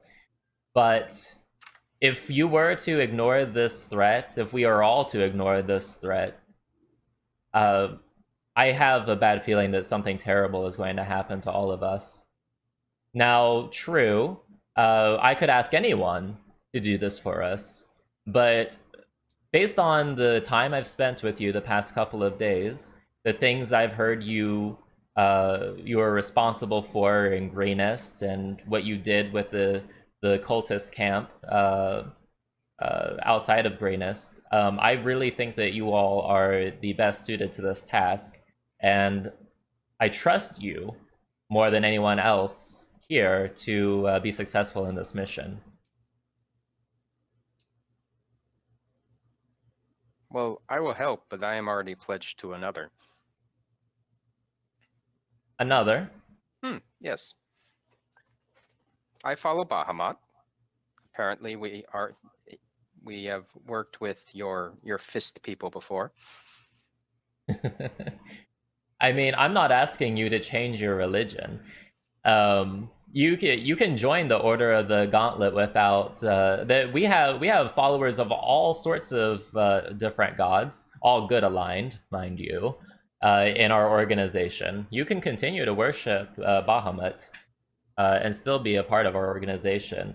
I mean, really, we're just a group of clerics and paladins that are just trying to fight evil wherever it shows up in the Sword Coast. I already do that, so I don't need the job. Okay. I already said I would help. I will go to Baldur's Gate. He says, all right, fine. If you don't want to join our organization, that's fine. You'll remain independent agents, but How many tieflings are in your organization? He says, in the Order of the Gauntlet, only one, but I'm sure in the Harpers there's quite many. What is that supposed to mean?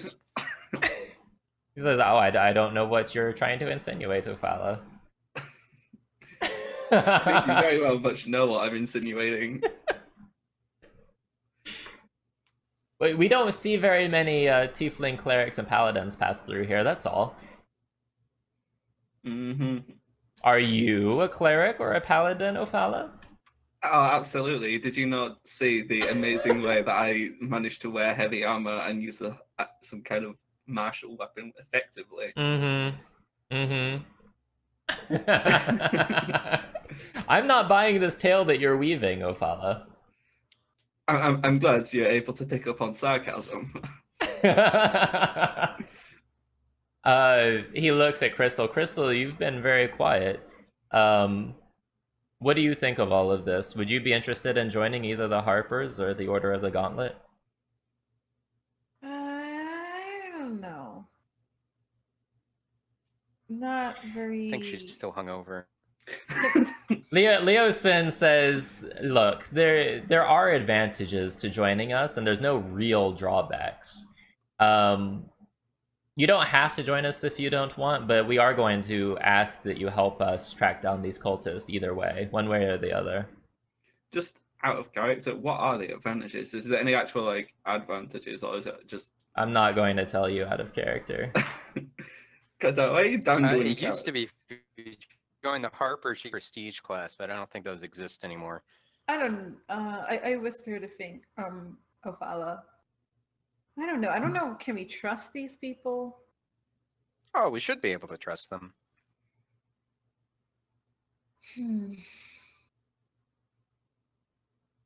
If you, so Leo says, let me put it this way. If you join the Harpers, other Harper agents will be obliged to help you if you require their assistance. Sold. Well, Someone in backup. If I see And them, he hell yeah. says, but the same is also true of you. If you encounter a Harper agent in need of help, you are going to be honor bound to help that agent. Oh.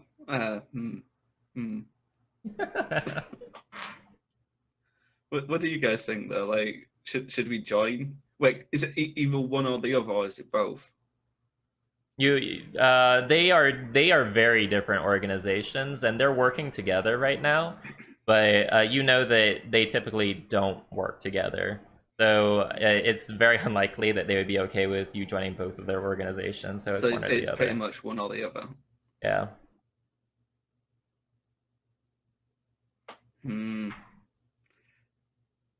So you're not interested, Flick?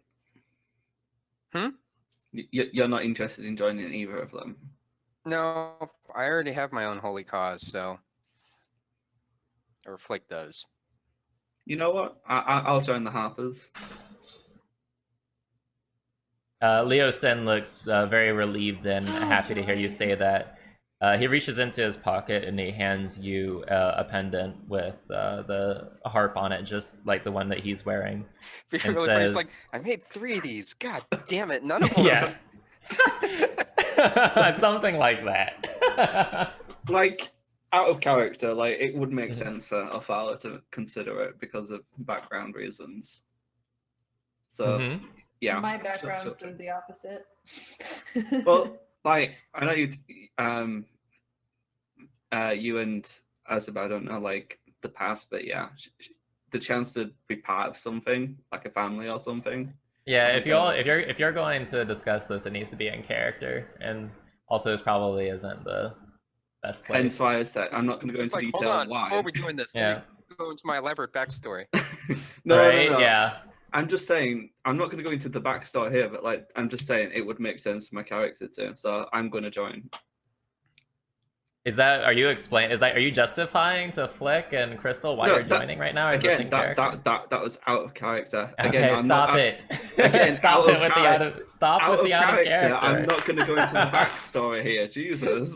Stop with the out Oh of my God, character. you really Jesus. want to tell us this story? All right, maybe. Yeah, he really does. Yeah. Hey, I've had an opportunity already, and I haven't. Okay, well, in character, Crystal, what are you doing? I reluctantly, so you know I can look out after Ophala, despite our differences. I couldn't hear you. You cut out. What'd you say? Yeah. I reluctantly joined, despite my differences with Ophala. I'm still gonna look out for her just in case. Okay. All right. So Leosin also offers you a pendant with a harp on it. And Flick, what are you going to do? Flick doesn't want to join either of them. Okay. All right, fair enough. He believes that his cause is holy enough. He doesn't need outside help. Just his gods. Yep, it makes sense. All right.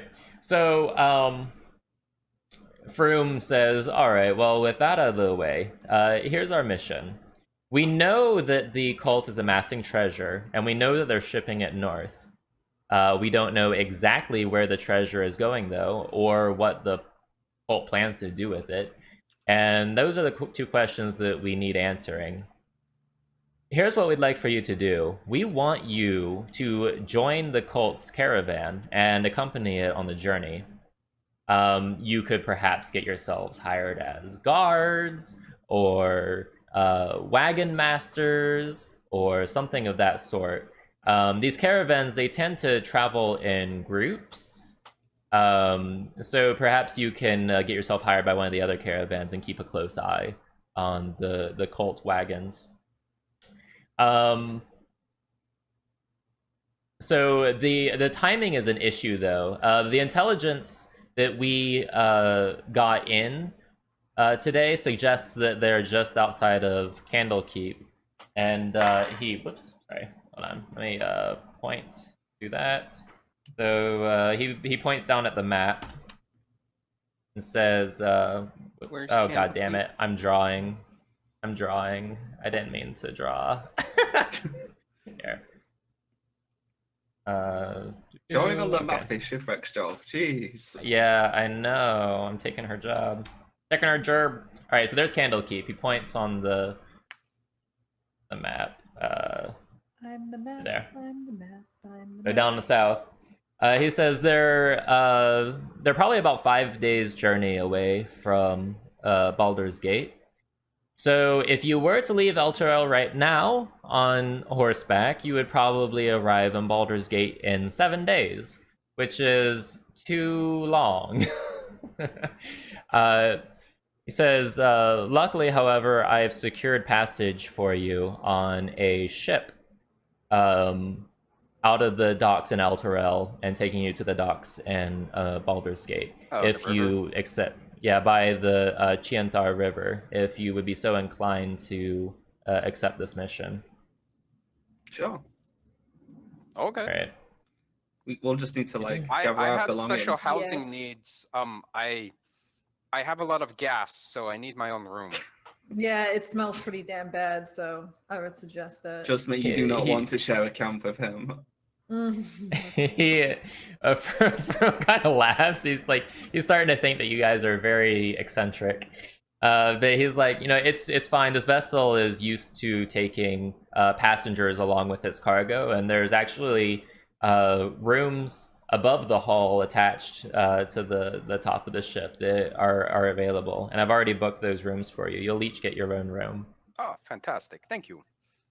Of course. He reaches down into his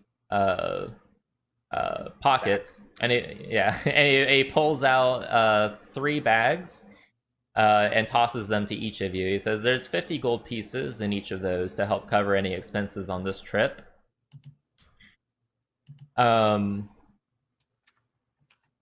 Also, my men have been instructed to see that you are you have new clothing provided to you, and you get any repairs to your weapons and armors that you need. If you have any desire for new weapons, we can see if we can arrange that for you. I do suggest that you change your appearances. We would hate to risk the chance of someone that was at the cultist camp recognizing you, since you've also been there. So it would be wise of you to take some time tonight to change your appearance. I mean, how does one disguise a tiefling? We'll just put a mustache on all of us. It'll work. He says, I don't know, cut your hair, dye your hair, wear different clothing. There's things you can do, I'm sure. Okay. Well, when do we leave? Tonight, if you're able. Okay, I just need to get my stuff. All right. So he gives you the name of a contact at the boat docks, who, I shit you not, is Ty Snowlash. Wow. He says that the captain is expecting you tonight. He says that the trip will take you 3 days to get to Baldur's Gate, and the ship is going to leave the moment that you arrive. So he says for you to make haste with any arrangements and to get to the ship as soon as possible. And he wishes you good luck and God's speed. I'll order some takeout of some meat. All that uncooked meat again. All that uncooked meat. Yeah. I'm gonna head on over, go to Spewer, and make sure she's fed, explain the situation of how we're going to be going after the cult to find out what they're doing. And, you know, we're leaving town. Come with us on the boat. We'll make sure that you're protected. She looks up at you and she says, "Does that mean that I'm going to be finally getting away from that damned light?" Exactly. And she says, "Sign me up." That's the spirit. So I'm assuming that you're going to have her still in the winter blanket and kind of smuggle her aboard the ship. Yep. Well, not smuggle. It'll just look like I have a big sack of stuff. Mm-hmm.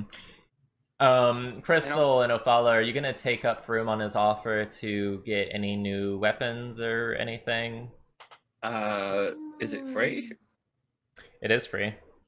Does he have any decent like rapiers?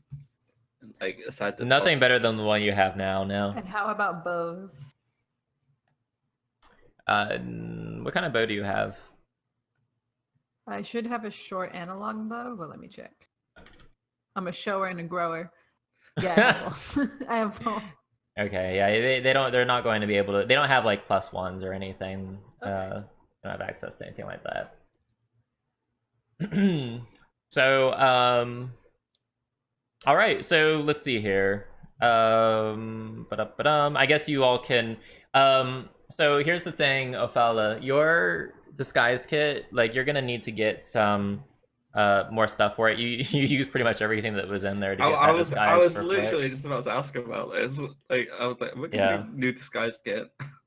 So maybe I Yeah, just so- ask them for that. Okay, yeah, so they some of the men kind of snicker a little bit. Do you have so any yes, makeup? yeah, right. they're kind of looking at each other like, oh god. And one of the men says, you know, I think that I know of a general store that's still open. Let me see if I can find something from that shopkeep for them. And so he goes off and he brings back enough supplies to make disguises for 3 people. It cost the organization like 3 gold, but this is all on Froome.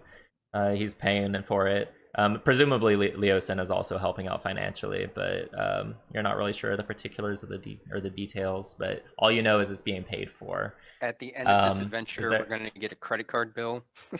Yes, we'll, from we'll have to persuade our way out Thanks of for that. saving the land. By the way, you owe us 5,000 gold. yeah, you're gonna get a letter from Sword Coast Express. Alright. Before we move forward, can I just get a quick AFK? Yeah, actually, let's take a 5-minute break? Okay. Sound good, everybody? No, how dare you? Yeah, sure. Because we've been at it for like 2.5 hours. So let's do a 5-minute break, and then we'll come back and we'll finish up the rest of this adventure. When we get back, we're going to be going on the boat and heading to Baldur's Gate, an iconic city in the Sword Coast. All right. So you all meet up with the ship captain, Snowlash. And seems to be a friendly sort of individual. He welcomes you aboard the boat, tells you that it's going to be about 3 days to Baldur's Gate. He doesn't really ask you any questions about anything. He's like minding his own business, I suppose. And you all get all your stuff up on there. You find your rooms. They are above the ship's hull.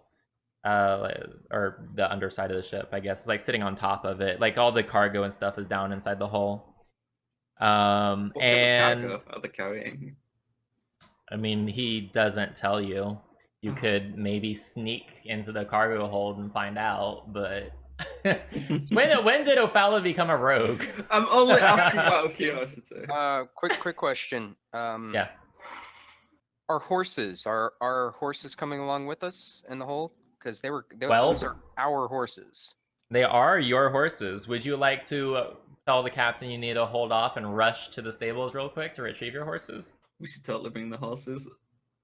He does say that horses will be allowed. He says the horses have gone on the ship before. They've usually been quite uncomfortable, but they'll make do. Especially since it's only a 3-day trip. I mean, the reality is, if something goes wrong and we need to make up the time, having the horses might help with that. Mm-hmm. Okay, True. how So long are you is guys gonna go retrieve them? Yeah, we'll get our horses real quick. All right, so you go retrieve your horses and you come back and you get them aboard the ship. The crew secures them down below.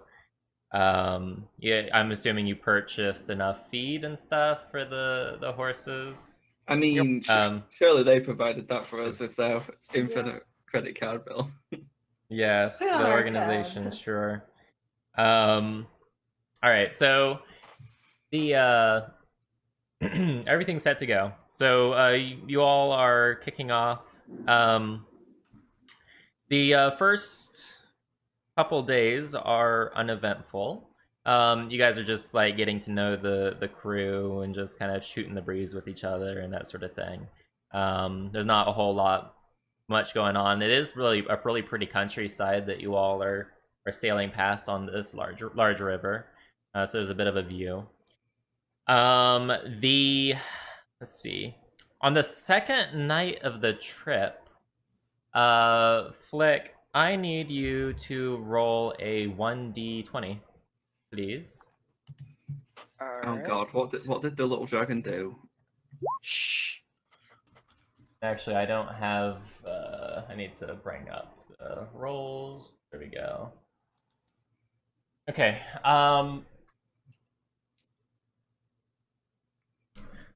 So, despite your, your characteristic sleeping lightly, Flick, you wake up the third morning of the trip, and you notice a hole in the wall of the ship's hull. Oh no. And acid is just pouring down the side of the wall. Okay, What do you where do? does that wall go? It leads directly outside. The morning light is actually what ended up waking you up. Okay, I'll go outside, see what I can find. You go out and there's some men out on deck, although it doesn't look like they've come over here to this part of the ship yet and noticed the giant gaping hole in the wall yet. Is there like a barrel I could put over the hole? There's nothing like that. Like this, it's like almost from ceiling to floor. This hole is. It's all that bad gas, you know. Yes, exactly. All right.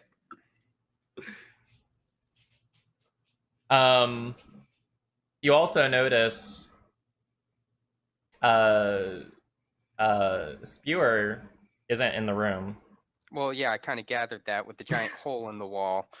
The ship has made it outside of Eltergard. You were quite a distance away from the light of the companion.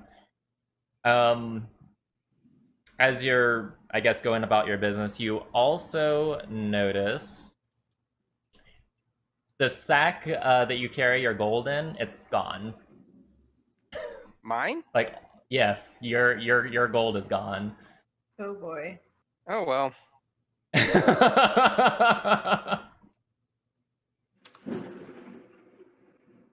You win some, you lose some, I guess. All right. Are there any signs that Spewer is around, like claw marks going up to the roof or something? Maybe she wanted to go sleep in the sun. There are claw marks on the deck immediately outside of your room, but it stops there. Shit. Okay, anything off in the distance I can see? Anything else anywhere? Well, what, do the claw marks like go to the edge of the deck? Yeah. Okay. You look off in the distance and I mean, you see trees and hills. In the sky, you see some things flying. They look like some large birds. But other than that, you don't really see anything out of the ordinary.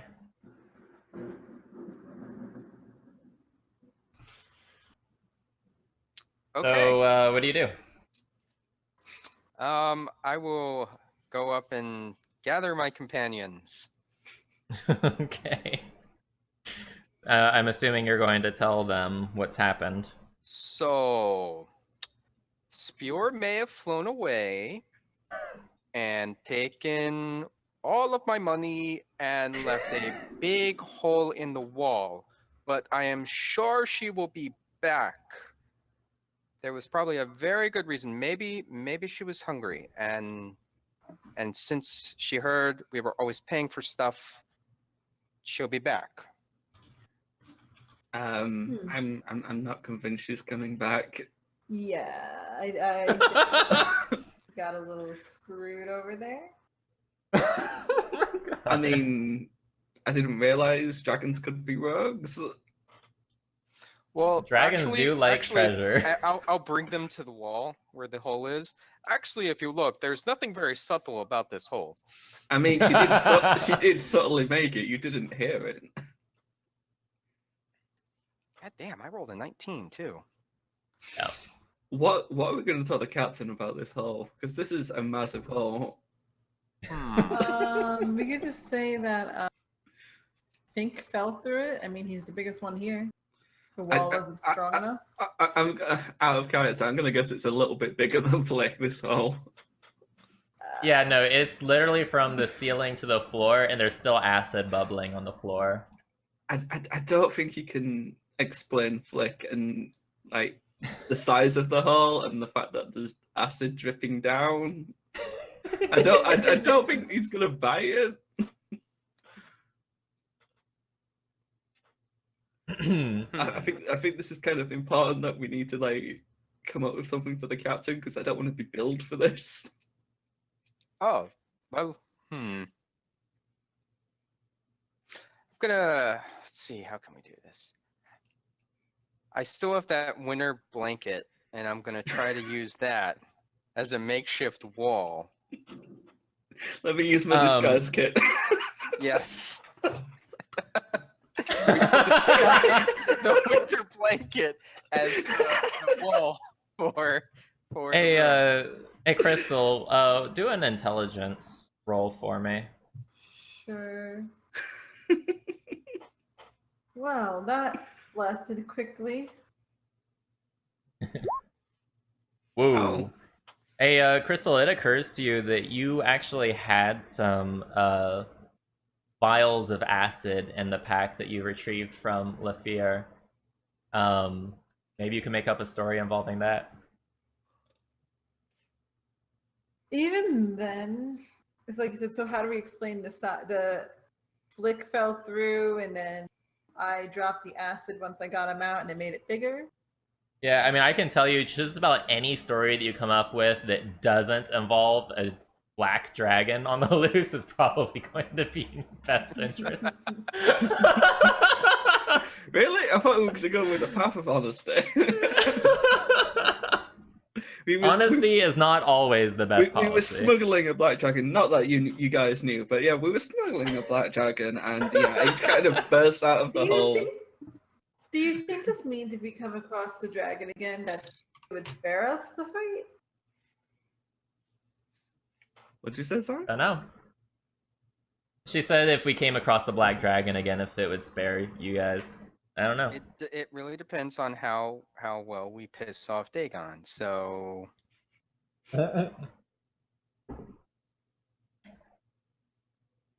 Oh no, ship is frozen on cam. no, it's catching up. It's freezing. Oh, it caught up. Okay, I guess it was her internet connection probably.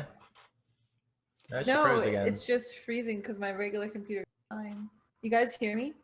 Yeah, we can hear you fine. We Okay, just that's weird. Yeah, so yeah, if it was the internet, you wouldn't be able to hear. as it cuts out. All right, well that's okay. We'll just deal with it. I mean, it's like freezing and then it comes back, so I'm not too worried about it. I think the best case scenario story that we've got is that Flick fell through and he accidentally smashed some vials of acid that caused the hole to get bigger. Yeah, I think that's what we're gonna have to go with. The only other thing I can think of is that he had explosive farts or something. I don't know. So Ty comes around the corner. He's like walking through, and he's like he has like his cup of coffee, right? And he passes by. He just walks right by the hole, and you hear him like stop. And he turns around, and he like peers through the hole at the three of you talking to each other in Flick's room, and is like, "What the shit is this?" Good morning. I give him a friendly wave. Night I have had. Yeah, I think someone just a little bit too much to drink. He fell in. I had to get him out. some vials of acid were dropped. It's really not a big deal or anything to worry about. Just bill the Harper agents, I guess. Bill the who? Broom? Yeah. just bill. Bill the Broom. secret agent organization. I mean, they're pretty well known, so does it really matter? You don't know if he's with the Harpers or not. Yeah, you need to whip out your pin. Yeah, just bill for him. It'll be fine. He kind of looks at you suspiciously. He says, "Froome better come through with payment on this. This is going to be expensive to fix." And he kind of sighs and just continues walking on, shaking his head. He's like really upset. Guys, I think we should maybe try cheer him up at some point. Well, with that said, the rest of your Would 100 gold soothe your mind a little bit? with Oh, yeah, 100 you guys gold, are what? Filthy rich. I forgot Yeah, about like would 100 gold soothe your mind?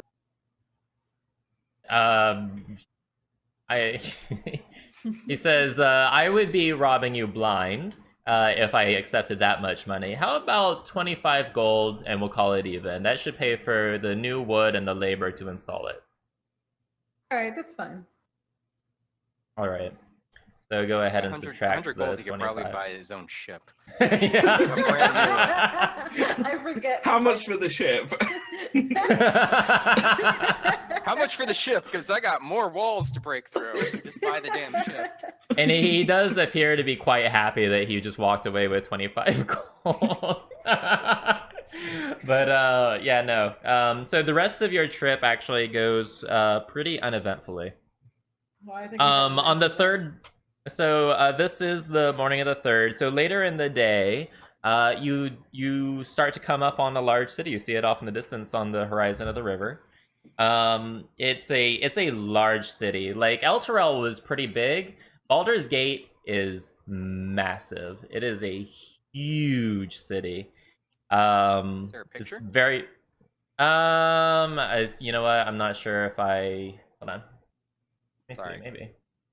No, fair question. Let me see. Oh, God damn it.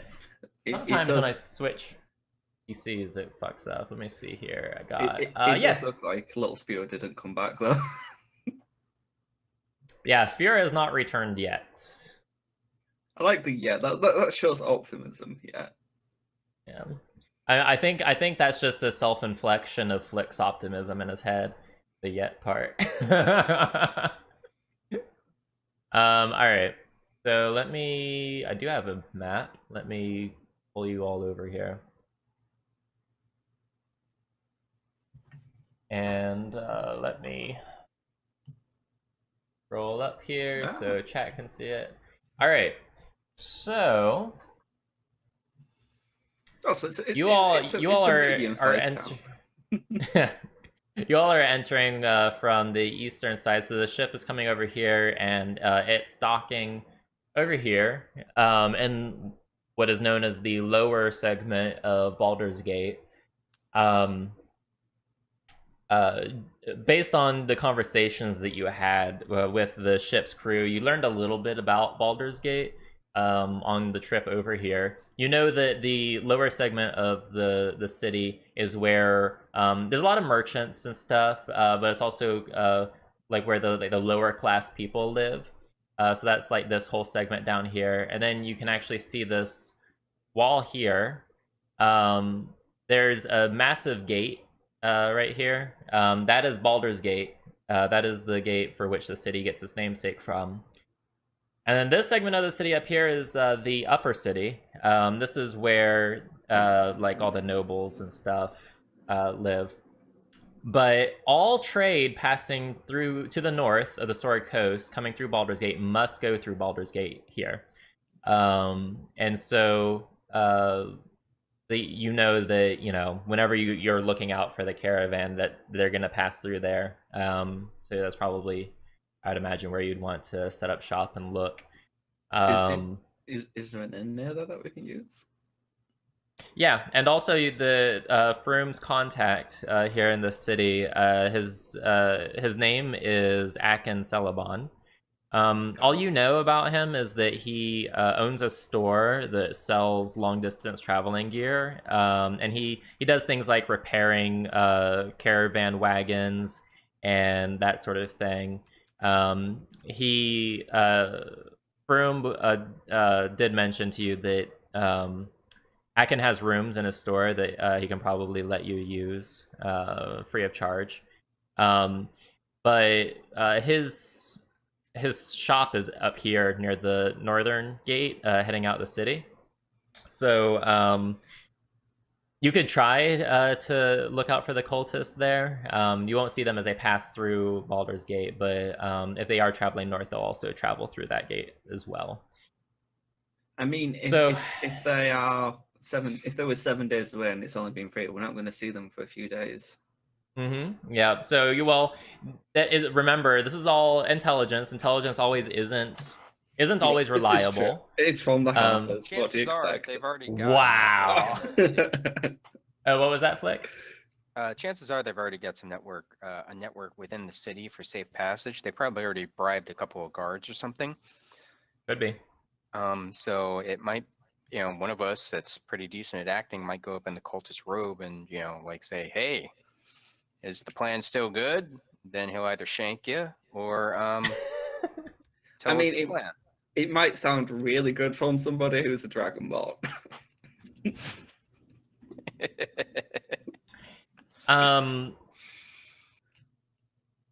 Also remember, you're trying not to. Froome did say you probably should try not to be recognized, because you all have all been at the dragon camp, and you're not traveling with them anymore, and they know that their camp was infiltrated at some point because, you tied up one of their own and everything. So, use your best judgment, I guess. But yeah, you possibly have several days. I don't know how you all want to set up a watch out for the cultists, but you can discuss amongst yourselves how you want it set up. I doubt all 3 of you are going to have to keep a lookout for 3 days straight. Some of you are probably going to have some free days to spend your time however you want, like crafting or carousing or gambling or however you want to spend your free time. Shopping, maybe. I mean, I don't think any of us gamble, do we? I don't know, do any of you? We gamble against death. How very paladin. So how are you guys gonna do this? Where are you gonna set up shop? Who are you talking to? How are you gonna look out for the cultists to come through? I think first things first, we should go see the caravan guy.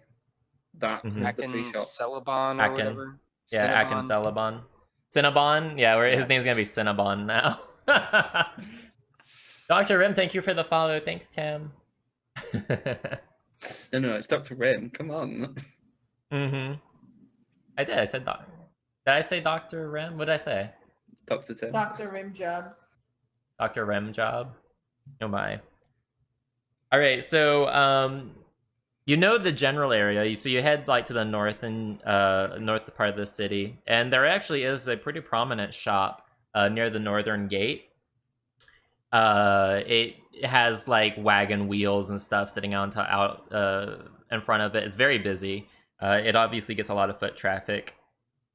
It is probably Celebon's shop if you want to go in and inquire. Should we go in? Okay. All right, so there's a man. He's a human, balding, with a red beard, big beer belly, and he is attending to a customer. When the 3 of you walk in, he kind of like looks at you guys just for a moment and then turns his attention back to his customer. He continues talking to the customer for probably another 5 minutes or so. Before the customer seems satisfied and walks off, and he turns his attention to you. How can I be of assistance? Are you at Atkins Celebon? That is my name, yes. And who might you be? We are here on the behalf of Froome. He says, he goes into a hushed tone. He says, "Ah, yes, I've been expecting you. Come to the back. We need to talk." So he motions you all into the back. He says that anything that he has is at your disposal. He says that oftentimes merchants will look for guards for hire through his shop. He says that he can make some recommendations. He says he won't be able to get you in with any particular caravan, but he can definitely help you find employment in the caravan when the time comes. If you would like to use his assistance. Okay, so he's gonna be the broker. So we need to figure out. Yeah. He says that he has room in his stable for your horses. He noticed your horses out in front of the shop. He says that your horses can stay there for free for as long as you need them there. That's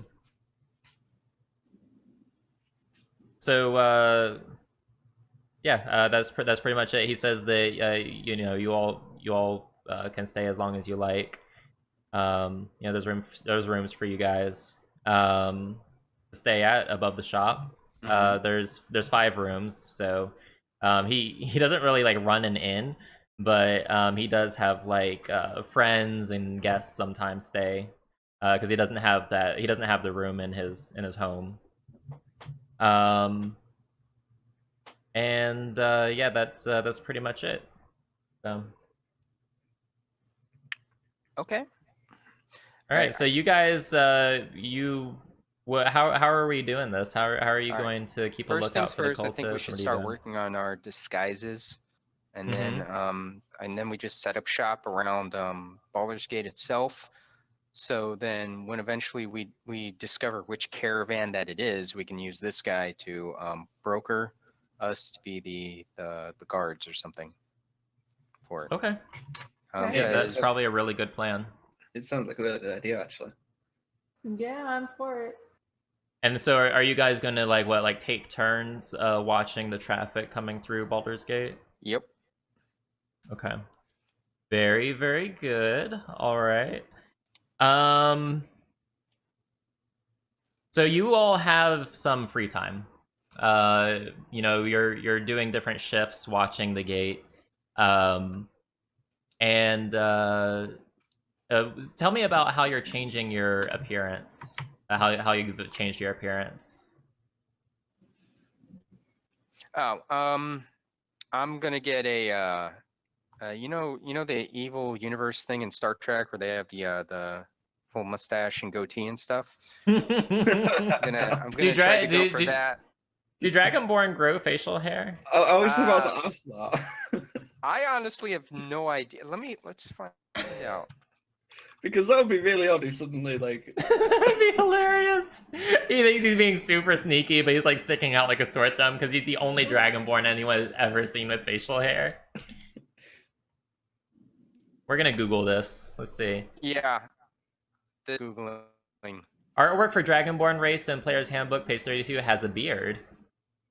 Posted back in 2015. So apparently it is possible for Dragonborn to grow facial hair. Who knew? But if they sneeze, wouldn't it just like singe it off or something?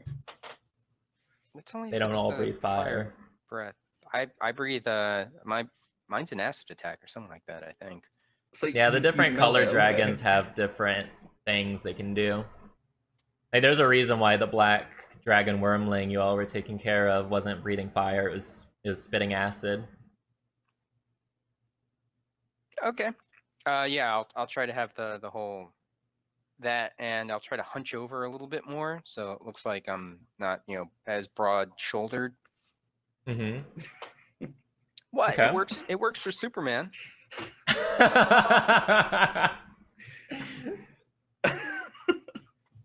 Ant says, some dragons have fur, don't they? Are you trying to turn this into a furry thing, Ants? Furries! Okay.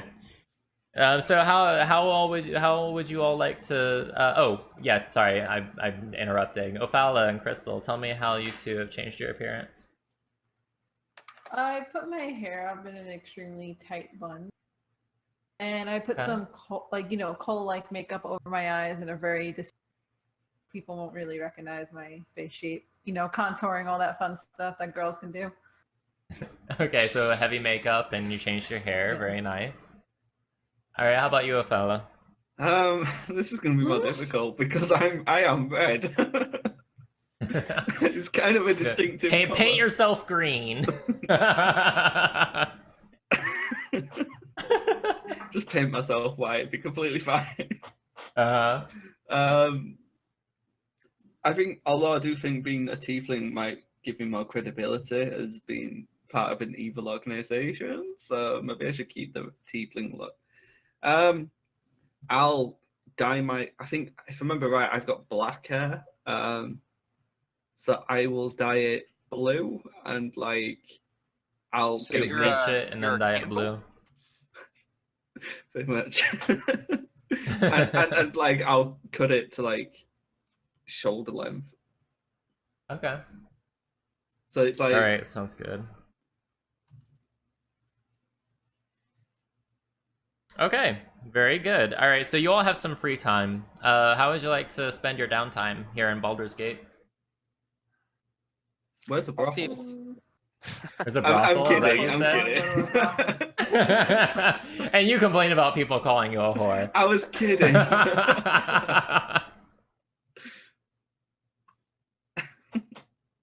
If you guys have kits, you can do some crafting.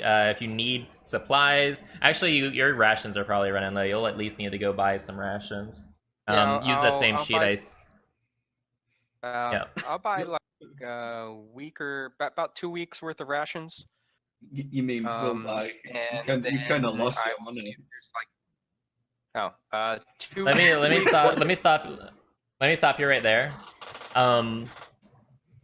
If the caravan is in fact traveling north, as the intelligence suggested, the next major city up north after Baldur's Gate, and this doesn't necessarily mean they're going to head all the way there, but they might, and so you should be prepared for it. The next major city is Waterdeep, and that is like a 60-day travel away. It's like 2 Jesus. months of travel. Yeah, Yeah, but you we have guys are going to be on the road for a druid can while. hunt for us, right? Yeah, That is true. You can forage, Yeah, I but have many it's forms, dangerous but- to count on that, especially since you guys are going to be traveling with a caravan. You might have an employer that you're supposed to be guarding or something. You're not gonna be able to do whatever you want whenever you want. I like 8-bit suggestion. Making missing poster for the dragon. Is there anything in particular that a dragon that absolutely can't resist that we can maybe put out? Gold. Yeah, gold. Dragons pretty love much. having hoards. In fact, that's the name we of can- the adventure. We can hoard our gold together and build a trap. Yes. Okay. Here you go. I have nothing. Well, me and I'll pop. Just sticking your gold out in a field, nobody's going to fucking take that. Yeah, it'll be 1 gold coin, and there's like a plastic box or something over it with a stick. Yeah, with a that stick. holds it open. Well, I hey would- guys, I'll see you guys coming up in better place. I wonder how many beggars we drop with that. But no, we should totally buy some rations. Yeah. All right. So buy however many you feel is appropriate. If you want to buy less than 60 rations, you'll need a forage on your way. There will be taverns and stuff along the way. So I'm guessing it's going to be 60 per person kind of thing. yeah, 1 ration is enough for 1 person for 1 day. How much are the rations, or should I look that up in the player's handbook? You don't have to look it up in the player's handbook. You can. There's the spreadsheet that I shared with you guys that Yeah, had give me a second. I'll see. There it is. It should have rations in here. Or not. There it is. So you're going to be buying at the expensive rate. because you are in a large city. It's a large trade city. So it's gonna be 8 silver pieces per ration, which is almost a gold. So in reality, we're I gonna need have 180. 2 You have whole a- silver pieces. Amazing. You can Um, almost afford a ration. You can almost afford to eat for the day. Yeah. Well, I'll buy 180 rations then. And split it between the two of you? Free. Oh, 180. Oh, okay. Wow. Look at you. Miss Moneybags over there. All right. I do want to try it. Haggle the price. Okay. Go ahead and roll persuasion.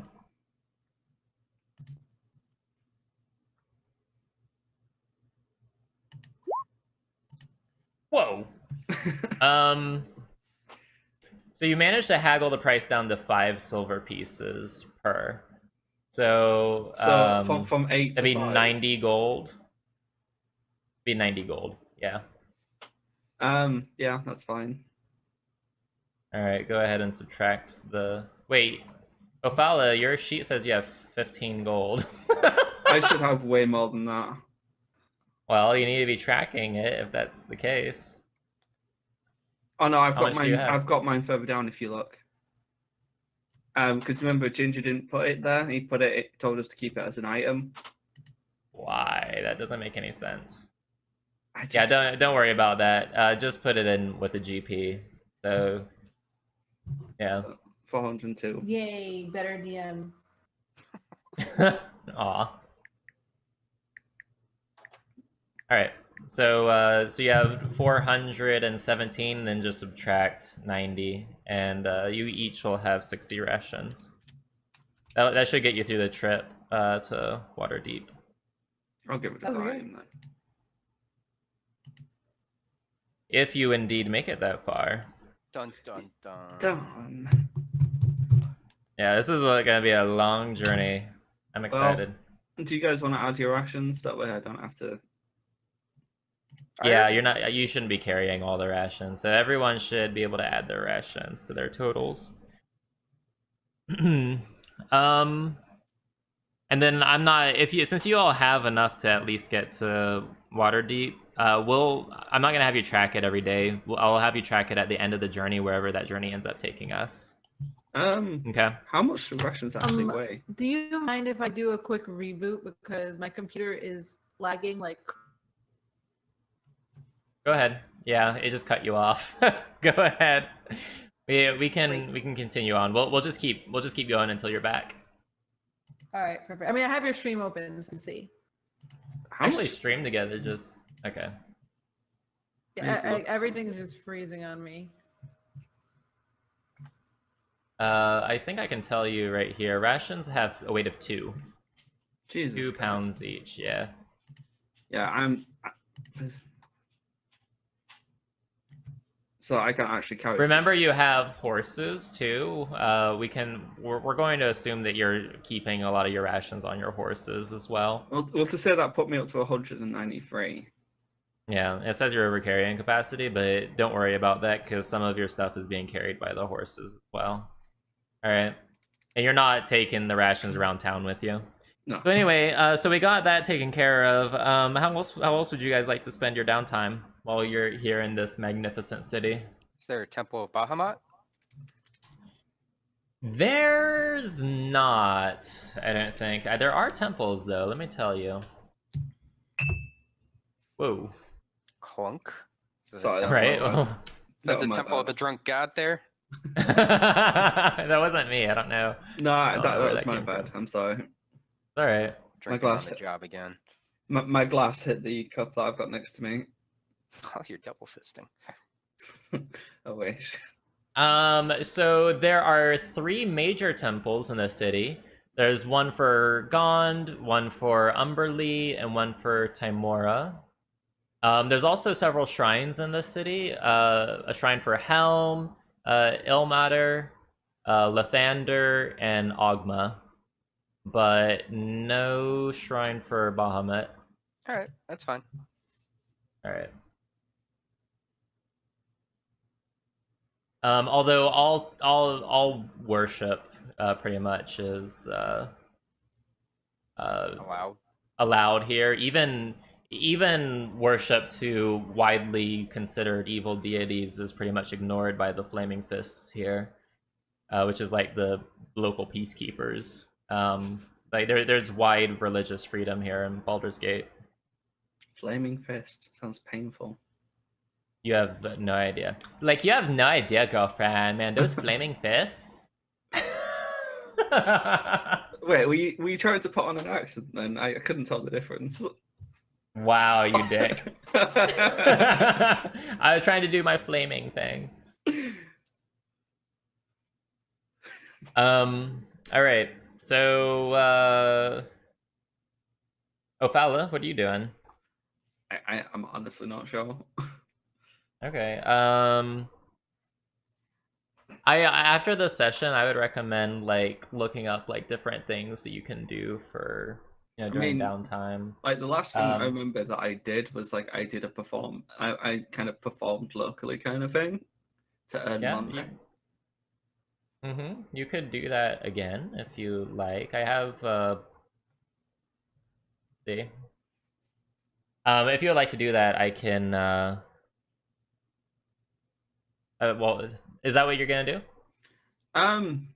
I'll tell local stories, like a performance kind of thing that ends for gold kind of thing. Okay.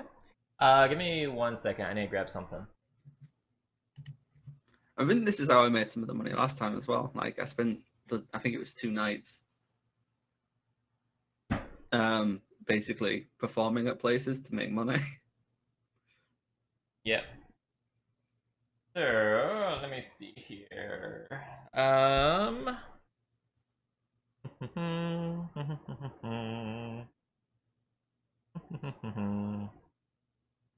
Here we go. 127. All right.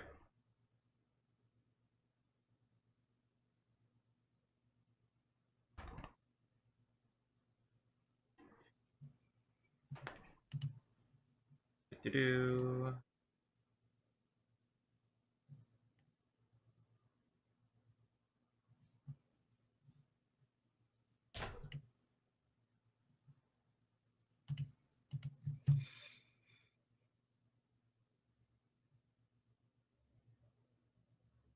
All right, go ahead and make 2 performance checks for me. I'm gonna assume you're doing this over the course of 2 days.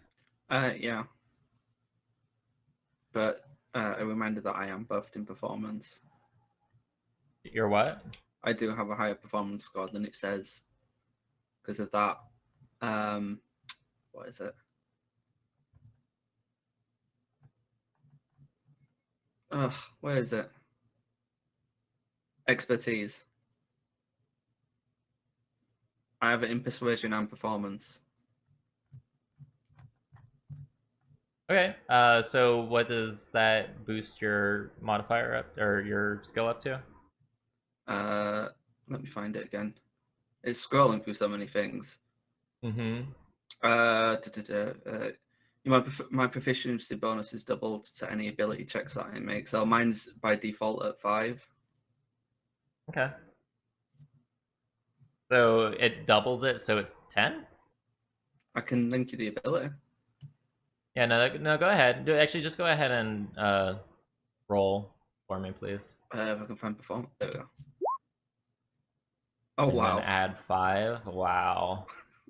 Okay, you put on like the first day you perform, it's fantastic. Everyone loved it. You're doing this at the local theater. The next night, the place is packed. Everyone wants to see this performance. People laugh, people cry. It's a performance that people are going to be talking about for weeks to come. And all this activity brought in quite a bit of gold to the theater you're performing at, and you get a cut of that. Go ahead and add 25 gold to your total. And do I need to do a Buy us second a one? ship. Hi. Hello. Hey, all right. Let me get you back into stream together, ship. Yeah, I've been here for a bit, just waiting to be noticed. I'm sorry. At Please least tell it's me that working it. now. No, I'm sorry that I had that shit happen. No, it's It's fine. okay.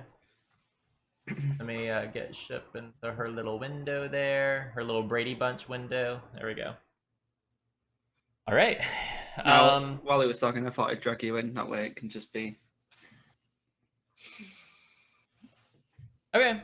So, is So I that need is that it? Is anybody else going to be doing anything for their downtime, or are we moving on? Just watching. Wait, Okay. Dagon. You said I need to Yes. roll it twice. No. Okay. Once. Okay. I'm just Oh making yeah, no, sure. I did say twice. Well, no, I said to do a roll performance. I was going to say it's going to be over the course of 2 days, but only roll once. You're good. Okay. You're good. All right. So, Are you guys doing anything? I need all of you to roll. I need all of you to roll a 1d20, please. Hold on, I gotta open up my sheets again.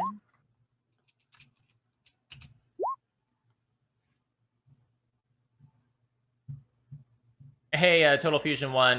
No, not right now. It is something I'd like to publish later, though. Total Fusion 1. Sorry, I haven't had a chance to do that. Interesting. Oh, very interesting. I don't like how you're saying that. Yes, I. When the DM says interesting.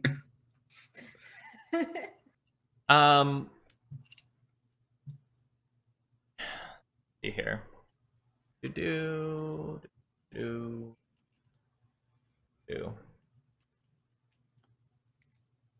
Okay, Flick.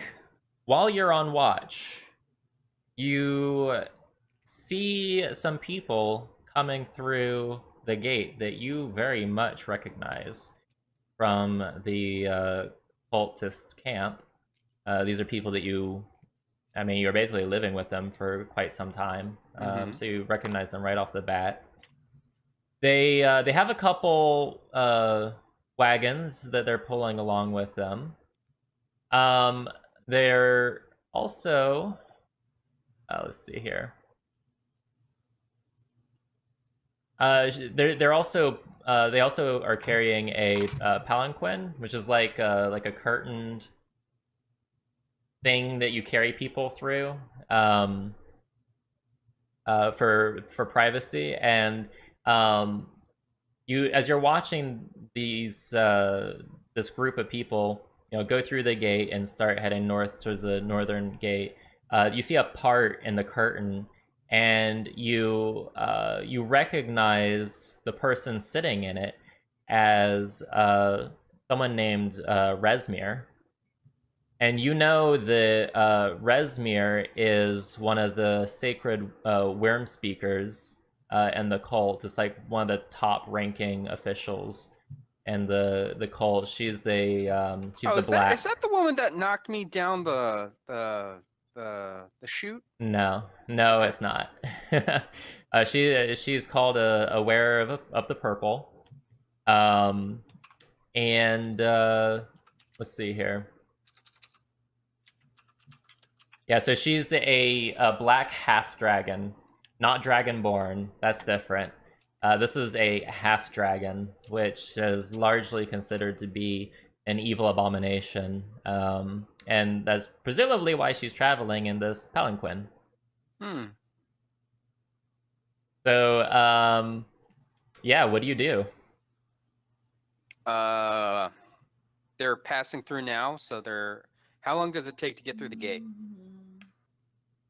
They've already passed through Baldur's Gate, and they're heading up to the northern gate. You could try following behind them. Yes, I will try to be as discreet as possible. Okay, you know what I'm gonna have you do?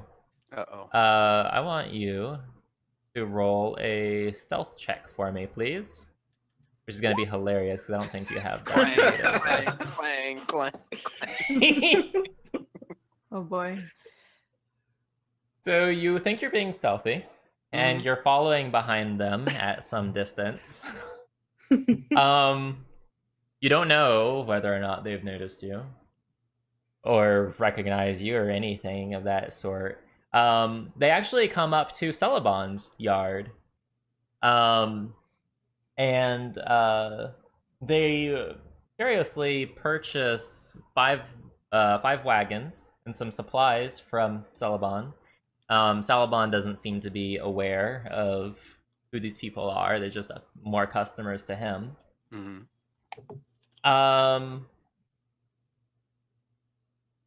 They so one of each of the cultists takes one of these wagons, and they all start going in different directions in the city. Although the palanquin has been carried out like just outside the city wall, and there's like an encampment building up where other merchants are kind of meeting up.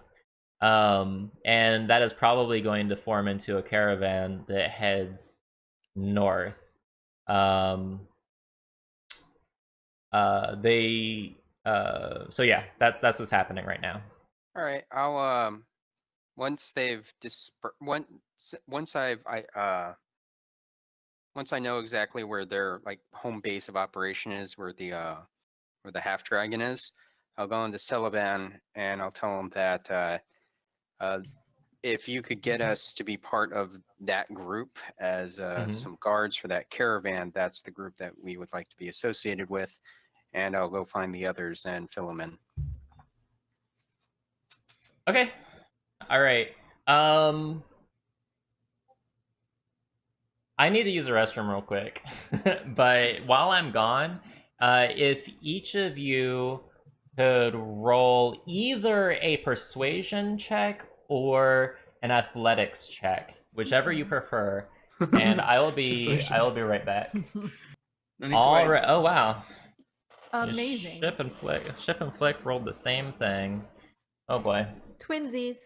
I mean, mine should be a little bit higher. Oh right, because +5. You're correct. So it's not the worst, but I don't know. All right, so some time passes. Since no one was following the cultists that took the new wagons, they kind of all just kind of disappeared into the crowds. You do see some familiar faces though from the cult gathering with the merchants that are heading up north. Interestingly, the palanquin and some of the guards that were accompanying that is gone. It's just not there anymore. But the cultists definitely are still there. The rest of them, anyway. And you do notice some of those new wagons with full loads, like loaded up into boxes and crates and stuff on the new wagons, also joining the forming caravan outside the city walls. Later in the evening,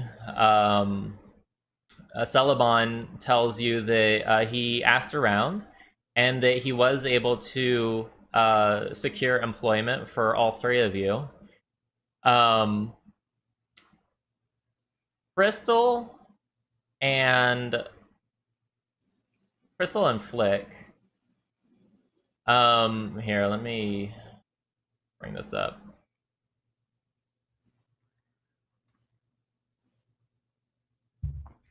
I'm scared what I'm going to be allocated now.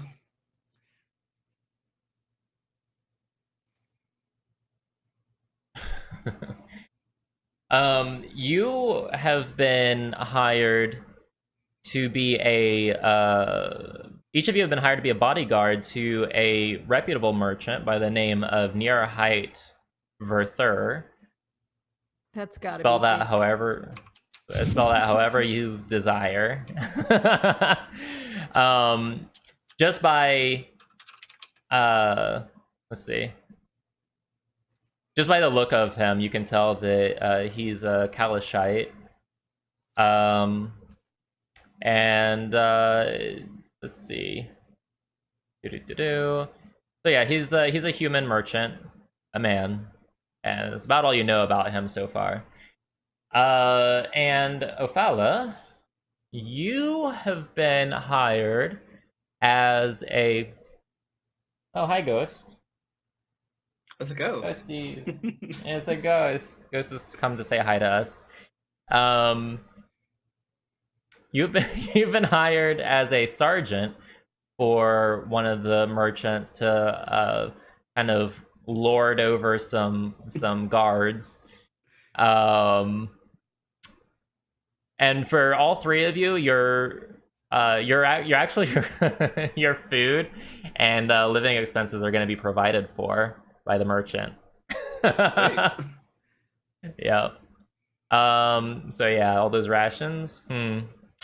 I mean, if we need to go off the beaten path, we'll be fine. It's probably wise to have extra, let me tell you.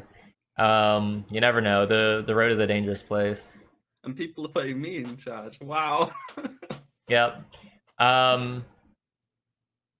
Let's see. Crystal and Flick, you are going to be earning 10 gold per 10 day. So it's like 10 gold per week. So every 10 days, it's I feel like 10 a gold. prostitute. Why? You're not being asked to strip My or body is anything. being used for money. But in this case, It's a job. you're not ragged and bloody at the Prostitution is end. a real career, DM. Oh my god. Anyway, Ophala, Ophala, your rate has been set at 8 gold pieces per 10 day why does Ophala get less? because A gender gap. sergeants make less than bodyguards do. Hmm. But I get to lord over men. Like, You do get to lord over men, yes. I will say that Nearahite is a very attractive male merchant, so I mean they get to be his bodyguard. His bodyguard. No, I'm kidding. I'm kidding, Crystal. You're not a prostitute. I mean, flick Oh my it God. on him, for all we know. Oh, Jesus Christ. Somehow I think that's not going to happen. Anyway. So sergeants are expected to manage 2 to 5 other guards, and bodyguards are expected to stick close to their employer and protect him or her against harm. So FYI, that is what is expected of you in this new job that Celeban has secured for you. Okay, so let me see here. Let me just make sure I'm not forgetting anything.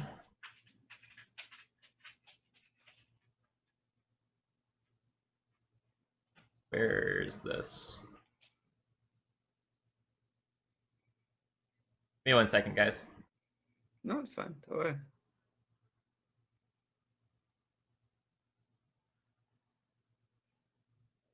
Okay, so looking at the situation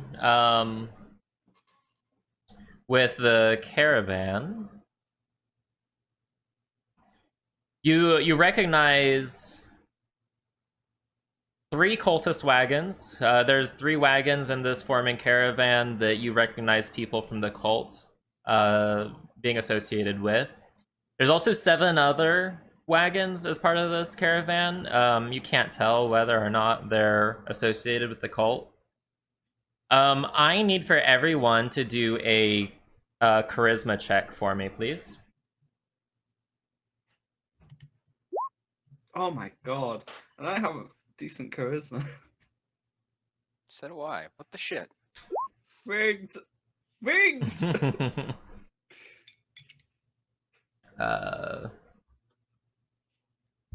Alright, let me just record this real quick.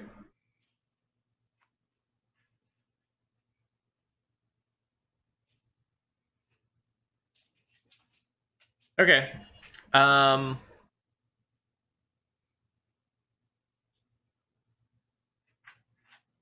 All right, so that is it. I'm assuming you have your horses, right? You took your horses out of Celeban's stable. Mm-hmm. You have your belongings with you. You are all set to go, right? Mm-hmm.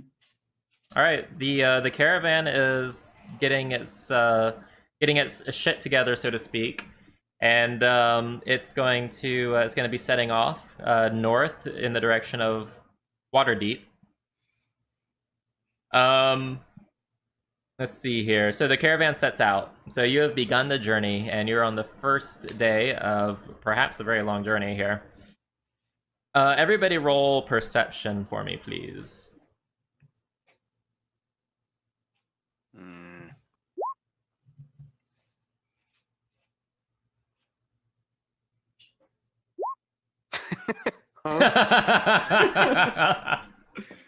Flint couldn't see the caravan in front of his face and smacked into it. I like wheels. Shep, did you get your perception check in?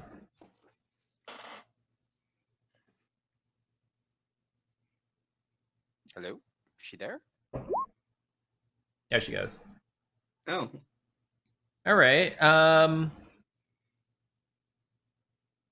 Ophala, as you have been traveling with the oh, okay.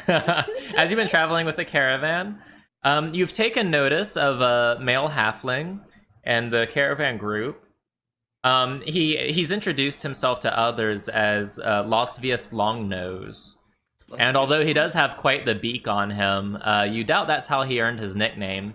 Because from afar, you've noticed him obviously eavesdropping on other people's conversations and pestering other caravan travelers about business that isn't any of his own.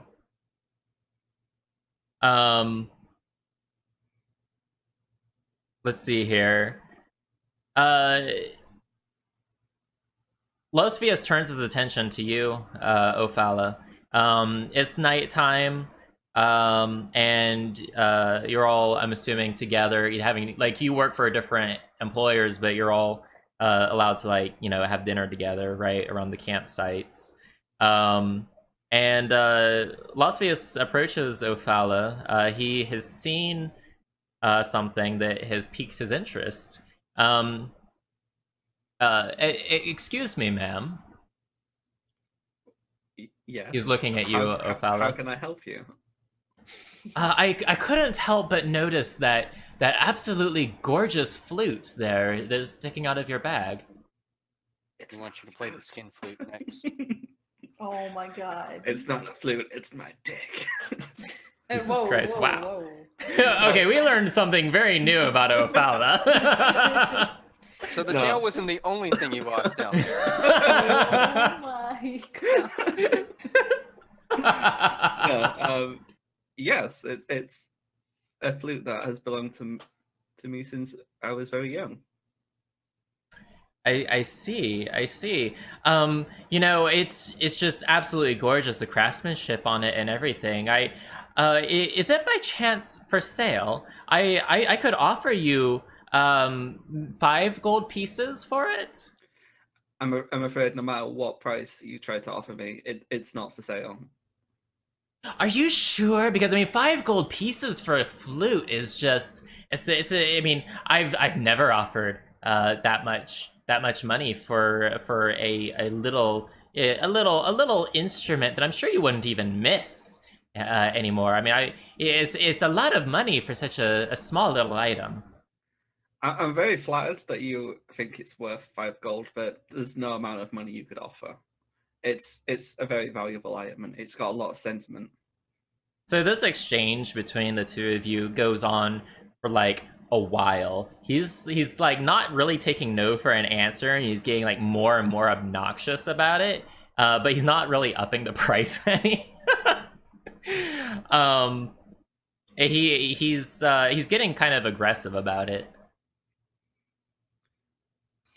Look, if you don't leave me alone, I'm going to call over some of my men and have them put you in the stocks for the rest of the night. Do you really want for this to go down like that? I've said no, and I've said it politely. Fine. Say no more. If you want your flute so fucking bad, just keep it. And he just kind of storms off. Go flute yourself, you prick. Oh my god. All right.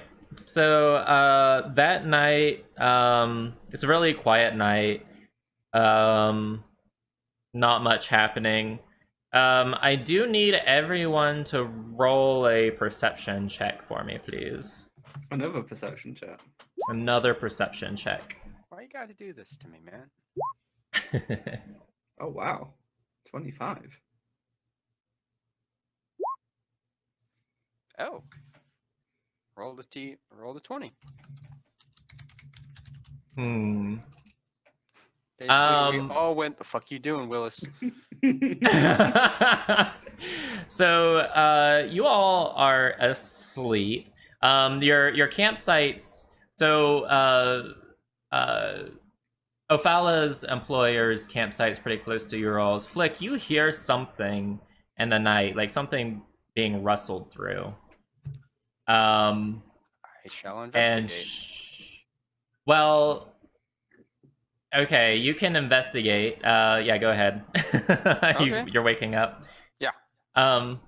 So it's coming from the direction of Ophala's tent. Okay. I'll walk in. Okay. Well, by the time you get there, the rustling has stopped, and you like. What are you like? Wait, hold on. Does Dragonborn have night vision? I don't remember. I don't. It's either low light or normal. I don't remember. We can look it up. It should be on your character sheet.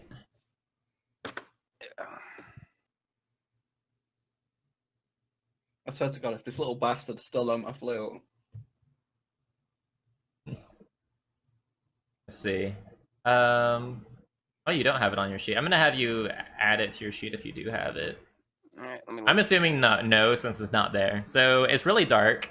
Would you like to like maybe go get a lantern or? Yeah. Yeah. I'll have Okay. a light source. All right. So you get a lantern. You come back. You kind of peer in, and the light kind of shines like on Ophala and wakes Ophala up.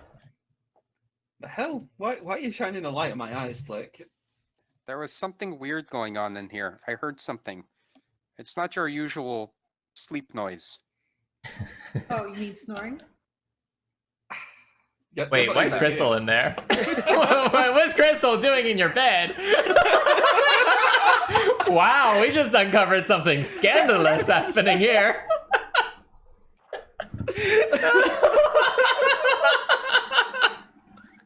I love it. That's hilarious. We became sister sisters. Oh my god.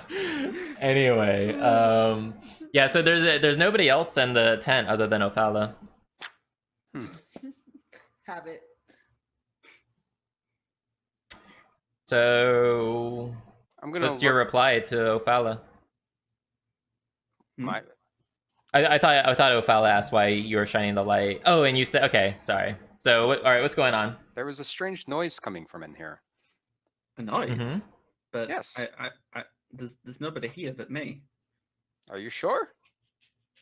I mean, it's a pretty small tent. There's me, there's you. There's not much room for anybody Is else. there are any of like the tent walls ripped open or something? Mm-mm. Nope. Everything looks to be undisturbed.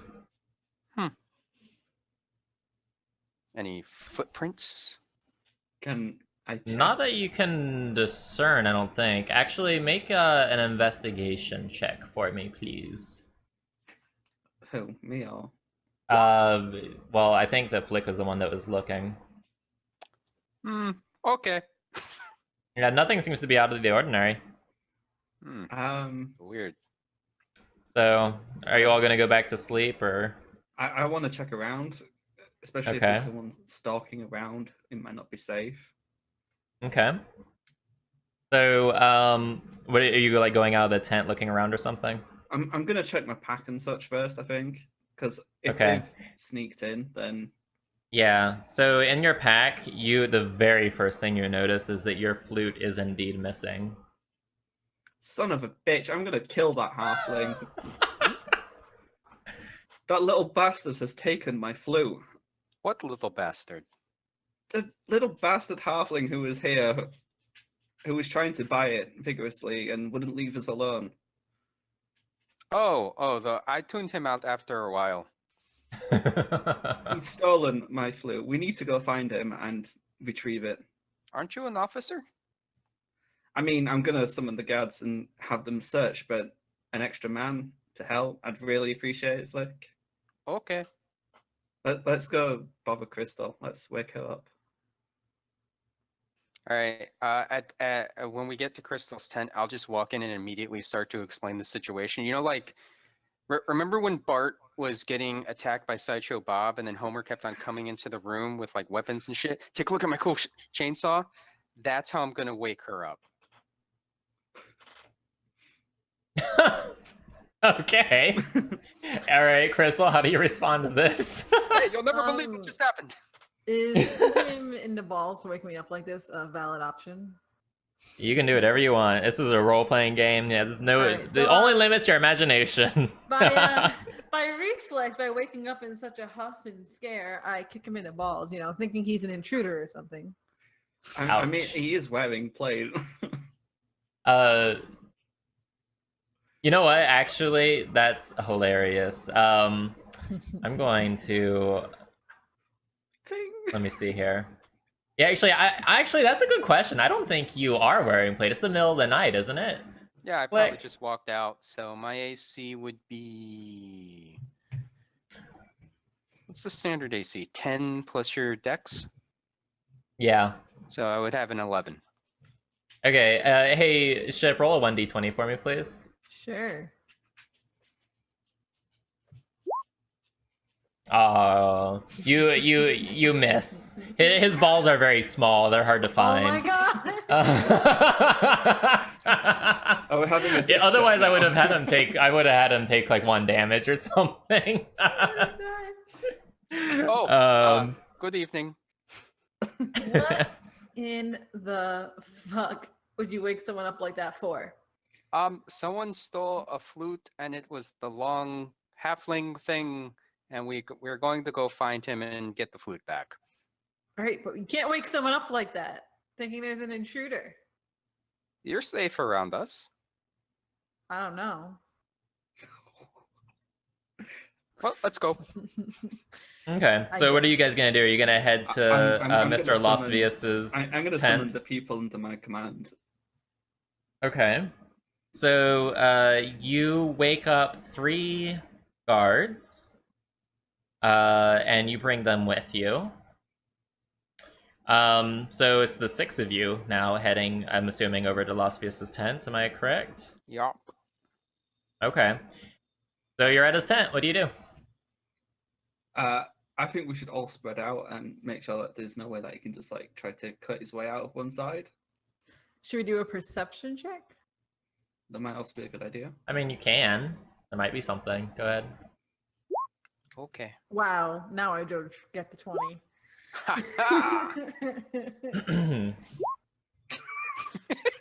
All right. Shipwreck, you don't see anything out of the ordinary. It is a tent. There's no light coming from inside of it. It is very quiet. Love you too, Shipwreck.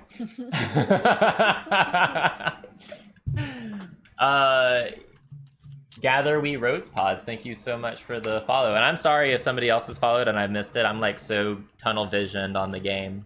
But thank you for your follows and your love. I appreciate it, everybody. Wow. All right. So let's see. Maya's banned. All right. Yeah, there's no sound coming from inside of it. There's no footprints leading to or from the tent. Everything's pretty quiet.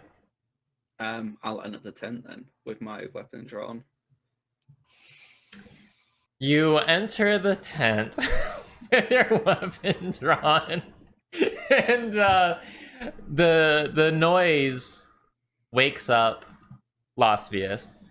He appeared to be asleep in a tent, and through the moonlight, he can see this shadow of a person coming into his tent with a sword drawn, and he screams bloody murder, like at the top of his lungs. He says, "Attack! Attack! We're under attack!" And suddenly the entire encampment is just in a flurry of activity. There's guards running everywhere. There's like people getting their armor on. There's people shouting like, "What's going on?" And then everybody's like, "I don't know, we're under attack." And like probably like 30 seconds passes by, and everyone like sees that the commotion was coming from Lasvius's tent, and they see 5 of you gathered around the tent, and they don't know that it's Opala. They see Opala's like foot sticking out of the entrance of the tent. So what's happening? I smack the guy to stop him screaming. Okay, he's like kind of shocked, and he's like in a panic, but he's not screaming anymore. Listen here, you little bastard. Where is my flute? Your flute? What? Yes, my flute is gone from my pack, and you were the one who showed great interest. I want that flute. He's kind of incensed, and he's like, "Is that what this is about? You came into my tent with your sword drawn over your flute?" You have no idea what that flute means to me. I have not.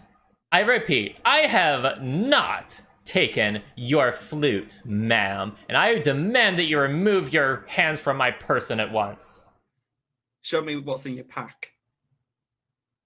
No, it's my pack. It's mine. You're not going to look through it. I don't think you understand the situation here. Outside, there is 5 other people. So that there's you hear a shout coming from outside. It's one of the other merchants. And he yells out, "What's the meaning of this? What's going on in there?" I grab the halfling and drag him out and Oh my god. throw him to the ground. Do a strength check for me, please. I mean, he's only a hobbit. Okay. So you successfully drag the halfling out of his bed. He slept naked, by the way, so you have drug a naked halfling by the hair out and threw him outside of his tent. And he's super red in the face and mortified. So what do you do now? I turn to the merchant and say, "We have a potential thief." The merchant looks down and he's like, "You have a potential naked thief? This man is a merchant. Wait, what are you doing? What is this? What is the meaning of this? What's going on?" This guy, he absolutely was aggressive in trying to buy my flute last night, and now it's gone in the middle of the night. It's a bit suspicious, don't you think? And it's not just some random flute. This is a flute with great meaning to me. And yes, I would say it's very suspicious, but that's hardly cause to go into a man's tent armed and drag him naked out of the tent into the encampment. What is wrong with you? I mean, I was only bringing the matter to your attention. If you hadn't have asked what's going on, he would have been in there. Another merchant comes over, and it is a merchant that you are employed to, Ophala. By the way, I never gave you the name. It is Nuhar Seralim. He's a male moon elf merchant, and in a very soft voice, he says, "Ophala, what's happened here? What's going on?" I turn to him And I'm assuming you get him up to speed, right? And but Nuhar, very politely.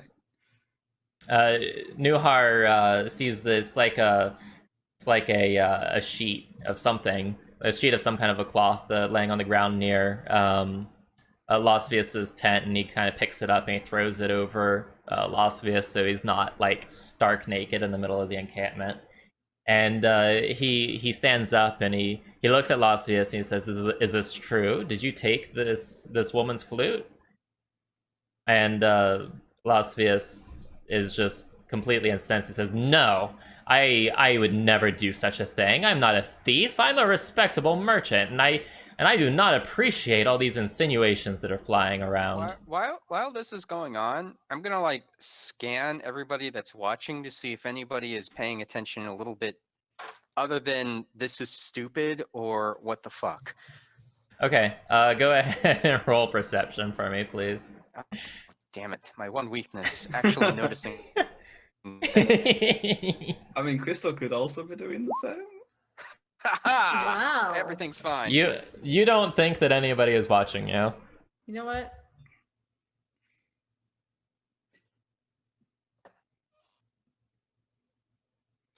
Like, damn it, What I was just- that, Crystal? Damn it, I can't think of which spell it was. Never mind. Oh, okay. All right, so what are you doing, Flick? Just silently watching. Okay. Trying to look. I'm gonna try to look intimidating while looking at the halfling. Okay. Are you going to like say anything to try to intimidate him or anything? No, it'll just be a smoldering scowl in his Adam. He doesn't seem to have noticed you at all. He's very focused on these two merchants in front of him and Ophala, and he's like as like somehow like he has like some awareness of like everybody in the encampment like staring at him, and the fact that he's like been naked in front of all these strangers now. All right. Let me think. Well, if you have nothing to hide, then perhaps we can take a look at the contents of the bag you so are trying to protect. Only if everyone else in this encampment consents to their belongings being searched as well. And there's some grumbling amongst the other merchants, and they say, and someone shouts out from that crowd, "You have no proof that this man did anything. Let's all just go back to sleep." Hold up a second. Hold on, what's Anything- around us entirely? Like, what's everything around us right now? You are perched up on a hill. You're in an encampment, so people have set up tents. There's like wagons, and the horses are like staked to the ground off to one side of the encampment.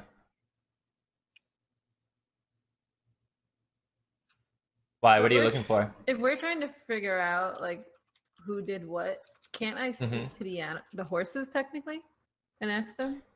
One of them might have been awake, but it would be difficult to tell which ones were awake before all this commotion. True. A lot of them are awake now because of all the yelling and everything and all the activity. So, Ophala, do you have anything else to say here? I turn to the merchant and say, "Look, you guys hired me as a guard, and a thief is a threat to all security. They stole my flute, but who's to say this thief will not strike again and potentially swipe something from one of you of great monetary value? It is worth searching." Your employer kind of shakes his head and says, "You were hired as a sergeant, and I expected more of you than this kind of behavior. This man is a highly respected merchant. He is well above your station, and I cannot believe how you've acted in this situation. I have half the thought to just fire you on the spot." And I would understand if it wasn't for the fact that it's my job to make sure that, all your goods are actually protected. You're going to need more evidence that this man has done something wrong than just saying he's done something wrong. Did anyone actually see this man going through Ophala's belongings and running off with something? He like looks around the encampment. Oh, I see. You're protecting your own. All right.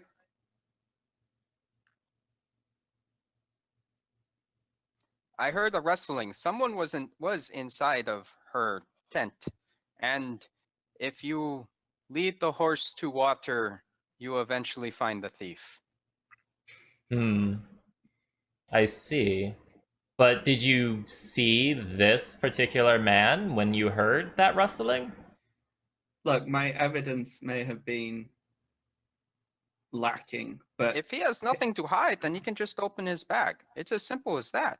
If he wants to hide behind his title and his station, that makes him no better than a thief anyways. Losvius cries out, "Fine! If this is going to finally put it to rest, just look through my bag," and he motions into his tent and says, "But I will remember this." Well, you kind of have to. You are very short. What? He's like, huh? Like he doesn't understand.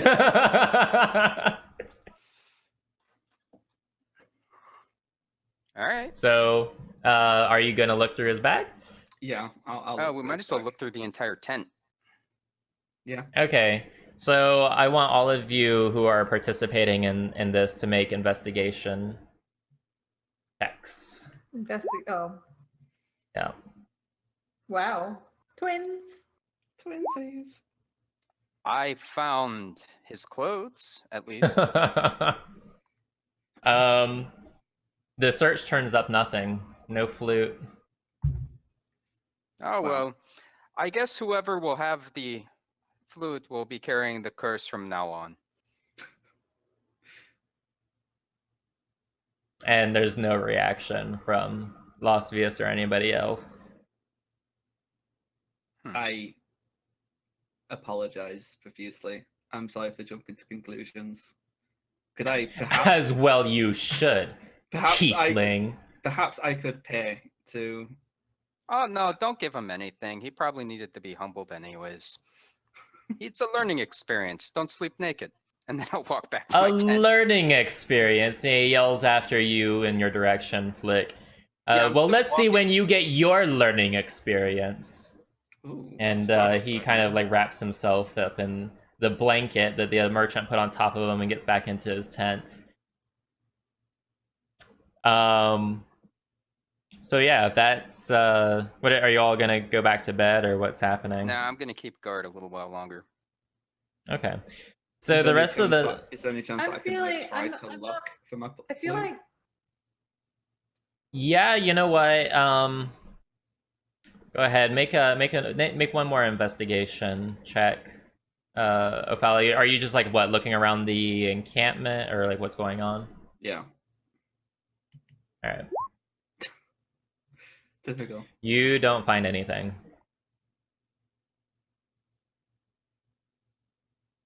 I guess I go back to And bed. Crystal, what are you doing? I kind of want to stay up with Flick because I kind of don't trust anyone right now except these guys. Okay. Yeah, All right, these fair people enough. are Stupid. Ow.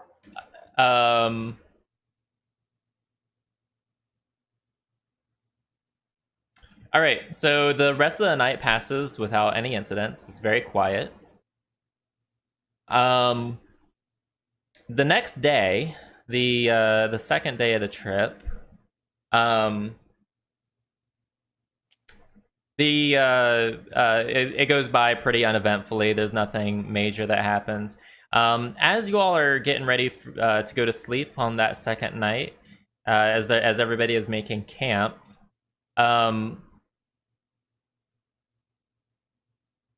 Ophala, you've been keeping. I'm assuming you've been keeping an eye on this Losvius dude, right? And you watch him get into his tent, and you notice as he's climbing into the tent, something sticking out of his bag, and it looks like it might be the shape and size of your flute. Wow, what a bastard! So everyone is kind of winding down, and oh, what was that? Did we get biddies or something? Oh my god, Ash, thank you for the biddies. I appreciate it.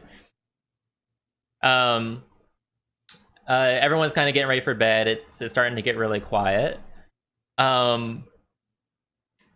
What would you like to do, Ophala?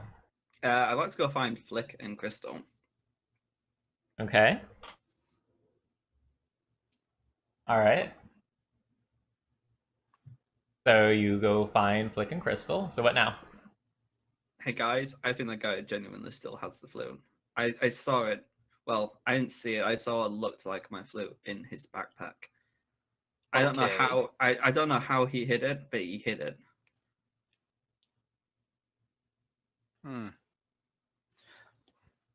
But if we make the other merchants mad, they may fire us, and we will lose track of the cult.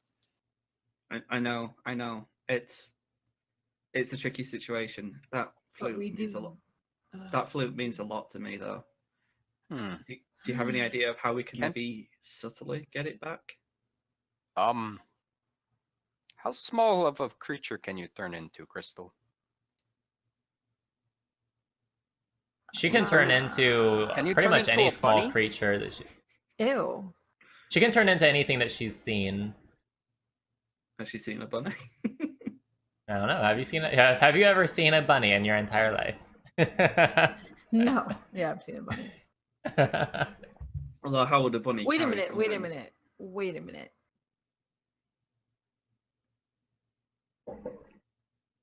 I mean, Hold on. So I do have a spell where I can locate an object. I can sense Mhm. the direction of the object's location as long as the object has been within 1,000 feet of me. Okay, can you post the description of the spell in the chat What? so I can see Sure. it too? Where was this spell last night? I glossed over it a few times. No problem. Don't worry about it. Describe or name an object that is familiar to you, and it's definitely familiar to you because you've seen Ophala Yeah. play it a lot with on your journeys together. Yeah, that could work. Could you use said spell to locate it? I know this is Maybe. asking a lot, but the flute is really important. Fine. Okay, so you cast the spell. Yes, I do. It's a level 2, by the way. Mm-hmm. All right. Instantaneously, you can sense it. You sense like this pulse coming from Losvius's tent, and it is clearly the object that you've cast the spell about. It is definitely Ophala's flute coming from Losvius's tent. So can I bum rush into the tent? no, I don't think that would be a good idea. How? What if it's What a if? bag What of if? holding or something? What Can if? I intimidate them as a panther to give it back? We don't want to There's- draw more attention to ourselves, though. Yeah. I mean, what if I All right, approach? guy. All right, I'll What if follow. I approach him and I offer to buy him a drink and to apologize, and while he's out, one of you sneak in and take it and hold it for me? What if he takes it with him? That's the only thing. That is a good point. He's already. I mean, he's in his tent right now, and so are most of the other people in the. So are most of the other people in the encampment. It's gotten late. Everyone's turned in for the night. What do you guys think? Because I don't think causing another scene is going to get anywhere. Well, can you turn What are you into guys doing? a snake or anything? Well, I mean, I can. But what is being a snake going to do? well, you can just slither into the tent. Okay, but even if I slither into the tent, what am I going to do? I don't have arms or legs as a snake. And I definitely don't want you eating it. Eat to them regurgitate. Can you imagine how how uncomfortable that would be, especially when you What turn if back? What if I turn into like a domesticated cat? Domestic cat, sure. Because I can carry it with my mouth without messing it up. Mm-hmm. I do need to stress, though, you guys, that if we try anything, if we are successful, one of you are going to need to hold it for me for a while. Why? Because he may try pull the search my pack. And then I would look equally as guilty, and that could land us in even more trouble. So, That's your because fate. we stole it back from him. Okay. I mean, you make a good point. So, what are you doing, Ship? Sorry, Crystal. I'm gonna morph into a tiny black little domesticated Domestic cat. Yeah. Okay. I almost said cat. Let's see. So cats are. Stealthy. Cats have.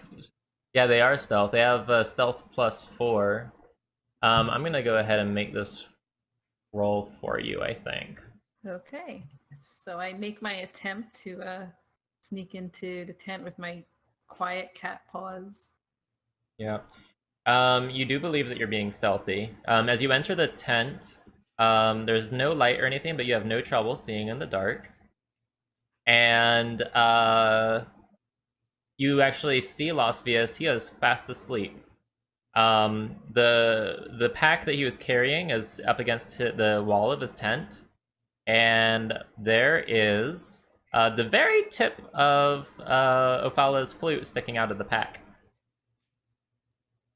So I go towards it quietly and I grab onto it with my mouth and I hold my teeth and I slowly pull it out. Yeah, given the size, go ahead and do a strength check. One of your character's strength checks, just because it's like a large size compared to you. I mean, not that you wouldn't be able to. I just want to see if you can do it without like fumbling it, you know. Oh man, today's not my day, is it?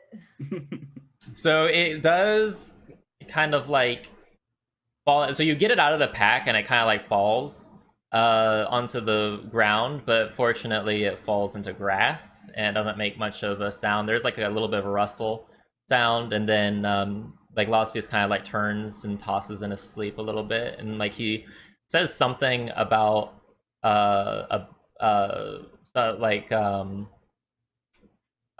something about a tiefling bitch, and and then he goes further back into sleep. So, are you gonna try to pick it up again? Yes, we're gonna go. All right, so you. All right, so also, is there like space under the bed I could run under if he does wake up? No, it's like a bedroll on the ground. Is there anything in the room that I see that I could hide under? Perception check? Yeah, go ahead and do a perception check. There is like the pack itself is pretty large. You could probably hide behind it. It's like out, like if you hid behind it, it'd be out of the line of sight. Okay, good. And being from the him. fact that I'm a black cat also disguises me. Yes, it's dark, so it'd be hard for him to see you. Just gotta close my eyes so the moonlight doesn't reflect it. I think the halflings can have some dark vision, but his eyes would have to adjust anyway. Okay, so you don't bother making another strength check. You do pick up the flute, and because it's just there on the ground, it's easy enough to reach down and pick up. And you let me do another stealth. Another stealth. Okay, you are no, I did it. So yeah, you're good. You brought your way out of the tent, and he seems to still be asleep. And you see your companions on the other side of the encampment, anxiously awaiting your return. I go right back into elf mode with the flute still in my mouth, shaking off the excess fur. Here you go, Ophala. I got it. I hug Crystal, almost in tears. Oh, please don't. Can we look at the flute to see if anything has changed? Sure. You look at the flute and it doesn't look like anything has changed. It's the same flute that Ophala's had this whole time. Is there anything like? Are you asking if he's like stuck it up his butt or something? Like, no, what are you looking for? I'm wondering if maybe there's like, I don't know, some extra etchings on there or something, like he scribbled out her name and put his own or something like that, or maybe there's nothing like that. What looks to be like arcane markings or something. No, it looks like it's pretty much untouched. It's the same flute that Ophala's had since she was a child. Not that they know that. Well, you actually did say that. You said when you were telling people how important it was to you. Oh, okay.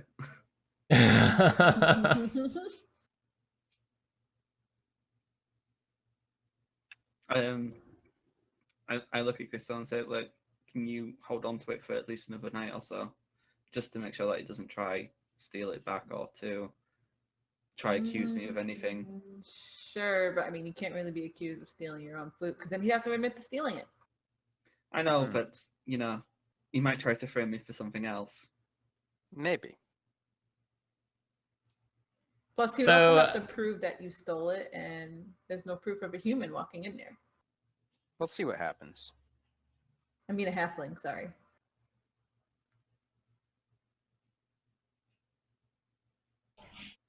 All right, so the rest of the night goes by uneventfully. In the morning, Losvius is visibly agitated, but he's not going around making accusations or anything. He's very upset, though. You can tell just by his body language. Good morning. Would you like some breakfast? He looks at you and says, "Fuck off," and continues on with It's the most his business. important meal of the day. He's ignoring you.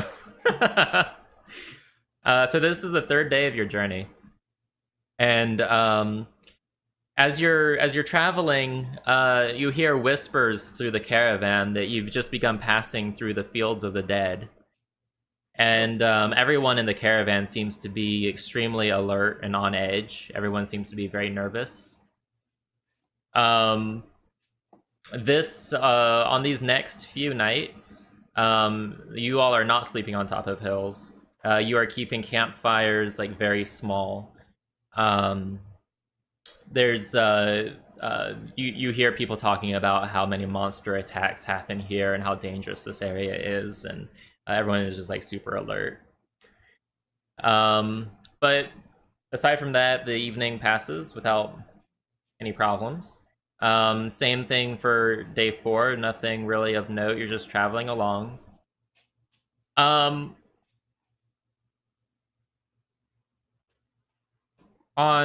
day 5,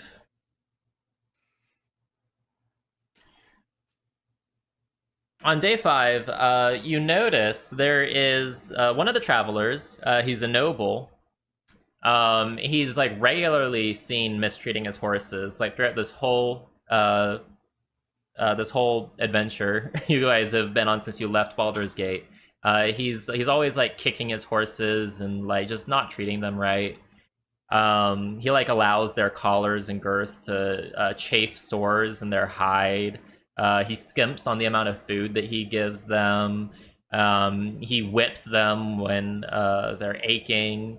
And when the hungry animals aren't pulling hard enough or fast enough to suit him. He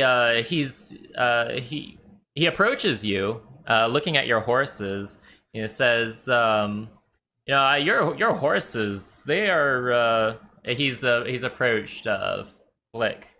And Flick, he says to you, your horse is a heck of a mighty steed. Is there any chance I could maybe buy it off of you to replace this useful nag back there? He like kind of points back to one of his other horses that he was mistreating.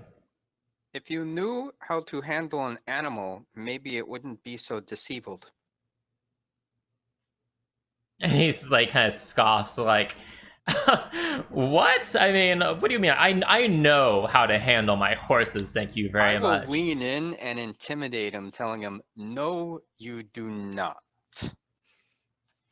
Do an intimidation check. Please be high, please be high. Woo! Okay, he's like, he kind of like leans back, and he's definitely scared of you. You are a big, intimidating dragonborn. Big beefy dude, and he decides that he doesn't really want to mess with you. He looks over at Crystal, who works for the same merchant. He's like, so what about you, ma'am? Would you be willing to part with your horse? I can pay a very handsome sum of money for this. Well more than you'd ever be able to sell that horse anywhere else. Absolutely not. While he's being a little I'm gonna go over and see how his horses actually are. Okay. Do an animal handling check for me, please. I do. Oh, you already did. Yeah, you can tell that like these horses are just like not okay. They're just they're having a rough go of it. Like they're alive. They're probably not gonna die, but they have seen better days. Is there any way I can help him out a little bit? How? I don't know. They need like petting and shit, right? Yeah, you can pet them if you want. Um, Well, I'll also help them with their straps and stuff, and just general Yeah. animal handling, making sure the. The horses definitely react to you doing this. If horses could talk, they'd probably be saying thank you. Is basically Well, they can. They can talk to the druid, and I was gonna maybe. say I can talk to them.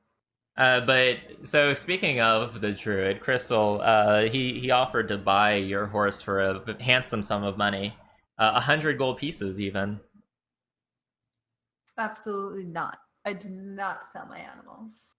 100 gold pieces is a fortune. You would really refuse me. I don't sell animals. He laughs and says, "Fine, fine. That's your business." So the caravan is marching onward. I'll periodically check in on his horses to help him out a little bit. They So about shouldn't that- suffer because he's a little shit stain.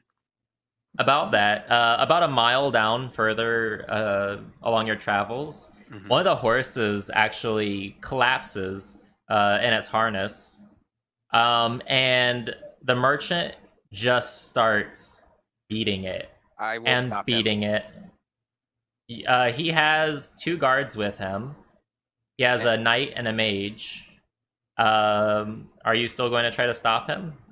I will not have a weapon out, but I will get between him and the horse and just stare him down. The knight moves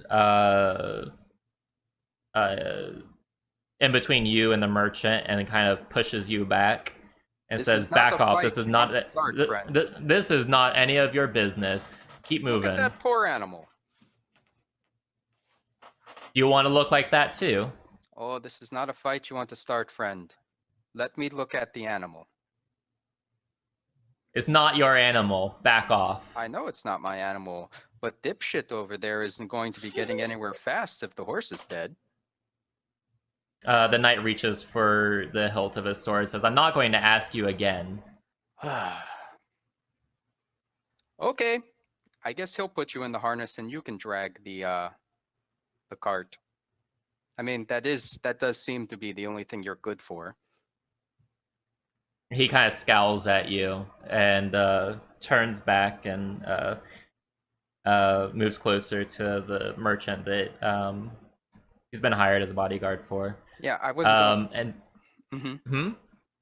What was that? Okay, well, so this guy is still beating this horse, and it is really not looking good for this horse. I'm gonna walk up and to the merchant. And... Hey, What's look, the mage doing? The mage is just standing there watching.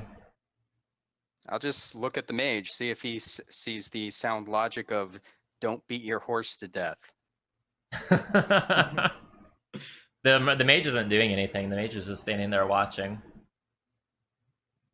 But yeah, I'm gonna walk towards the merchant and say, "Hey, look, let me take a look at the horse. Mind your own business." I might be able to help it. If I can help it, you can get back on the road, and you won't have such a quote unquote useless horse."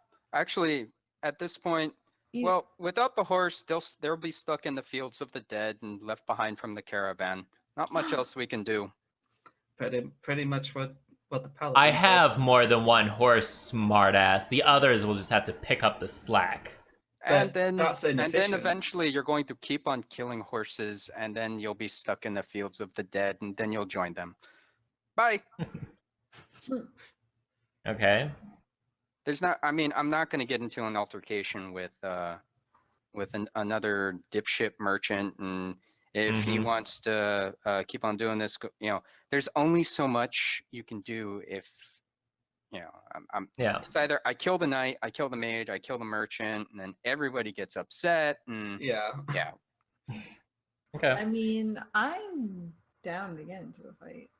Yeah, except we can murder hobo our way through the entire caravan if we need to, but I'd rather not do that. Hence why I'm trying to diplomatically ask him to let me check the horse. oh, we wouldn't sell him his horses, so he's just not going to listen to us. But he didn't try to buy my horse.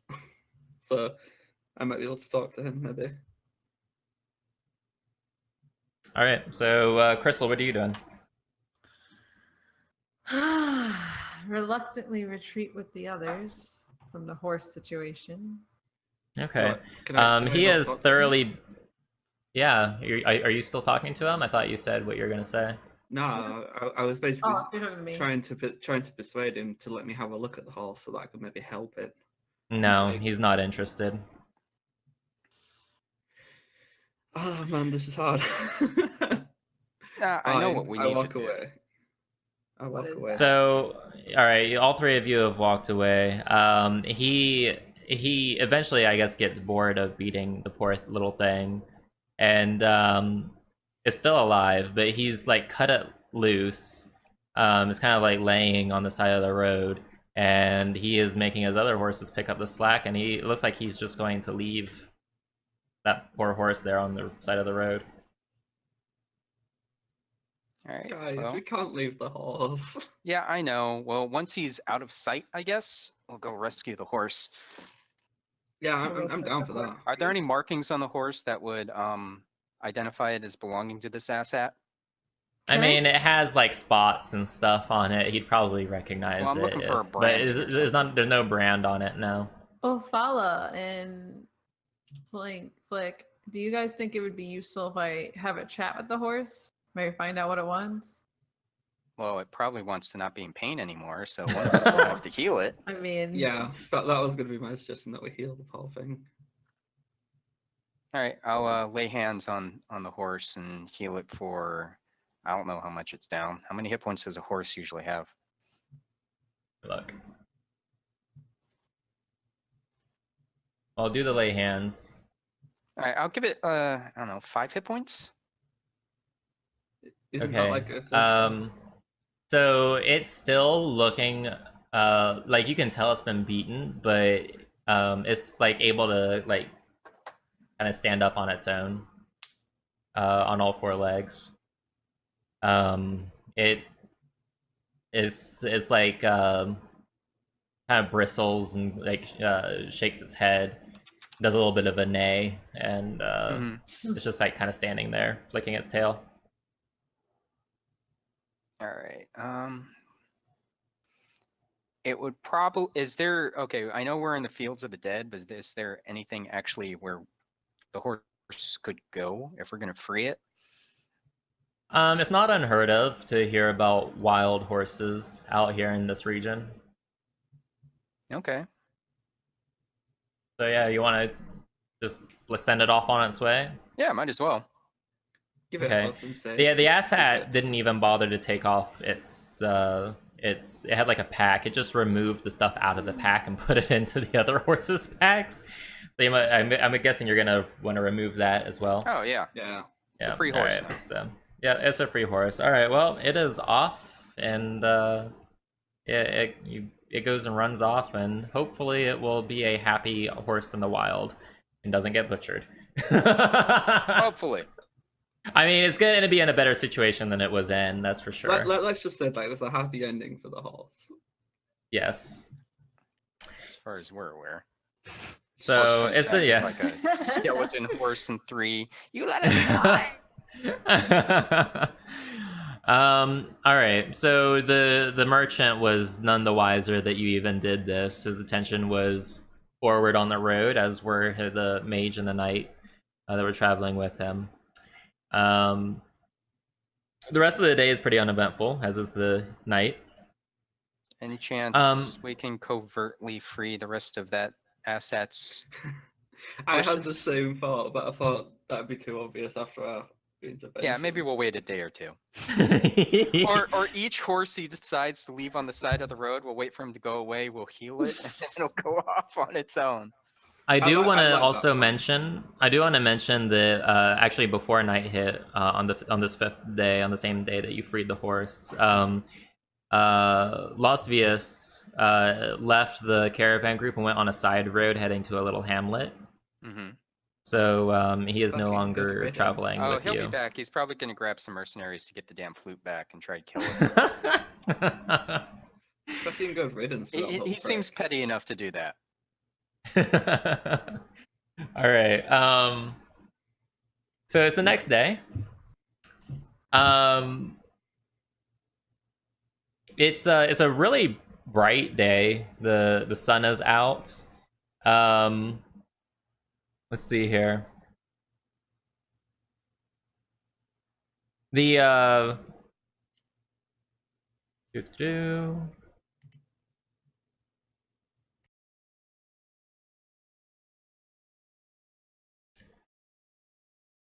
there's can all of you make, actually hold on, yeah, all of you make a perception check for me, please. Yeah. Why do you do this to me?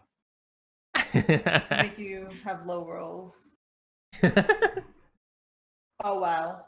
Wow, speaking of, I'm on a roll today. You said perception. yep. Jesus Christ. We're dead.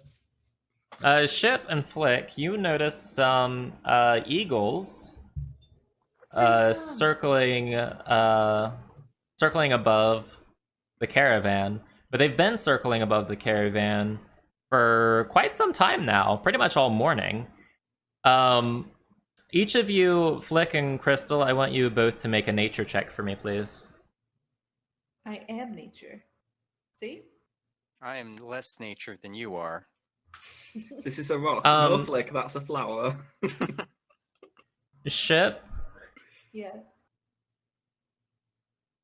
you realize just in the nick of time that those are in fact not eagles, but peritons.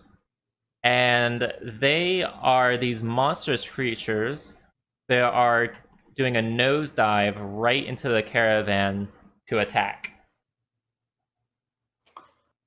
Well, guys, it appears we have a problem.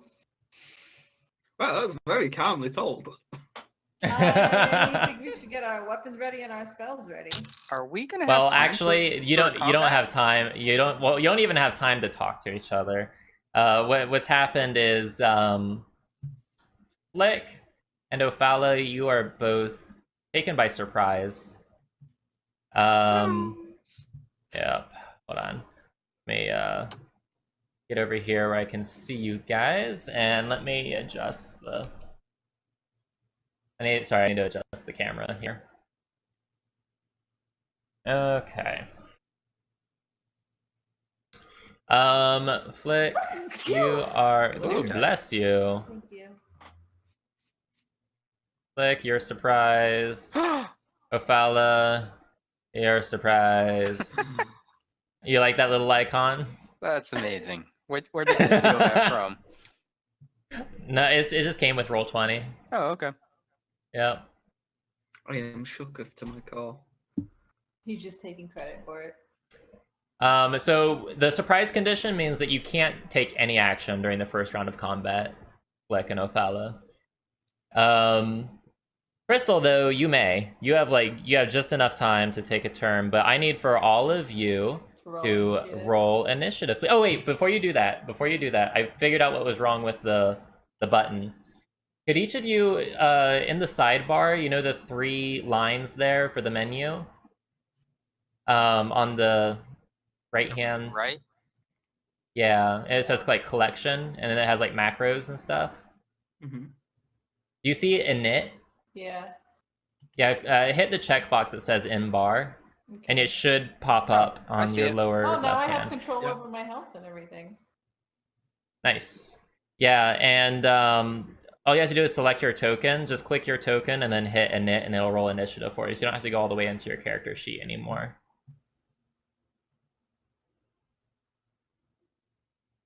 I'm mad I forgot to click my character and it didn't go through. I rolled a 21. Of course. That's so. All right. So Ophala, you can't do shit. You can take a reaction this round if something like that. If you have an opportunity to do that, but other than that, you can't do any action or movement. Flick, same for you. All right, which one is this guy? All right, so this guy is gonna swoop in, and it is going to do something horrendous to Ophala. Be gentle. It's my By first the time. way, if you're wondering what this thing looks like, here, let me share with you guys what this fucking thing looks like. Supplemental creatures and monsters, just so you have a better look at it. Okay, here we go. How many of these things are there? Is it just the 2? Yeah, it's just the 2 of them. So that's what they look like. They look kind of like large birds with the head of a deer, like red glowy eyes and gnashy teeth. It's like Kind of like fucking a terrifying. smile. Kind of like a griffin, but it's They're- not got the lion half, and it's more got stag head Mm-hmm. instead. Yeah. So you have just enough time to have that thought go through your head right before this thing like starts clawing at you with its talons. Let's see here.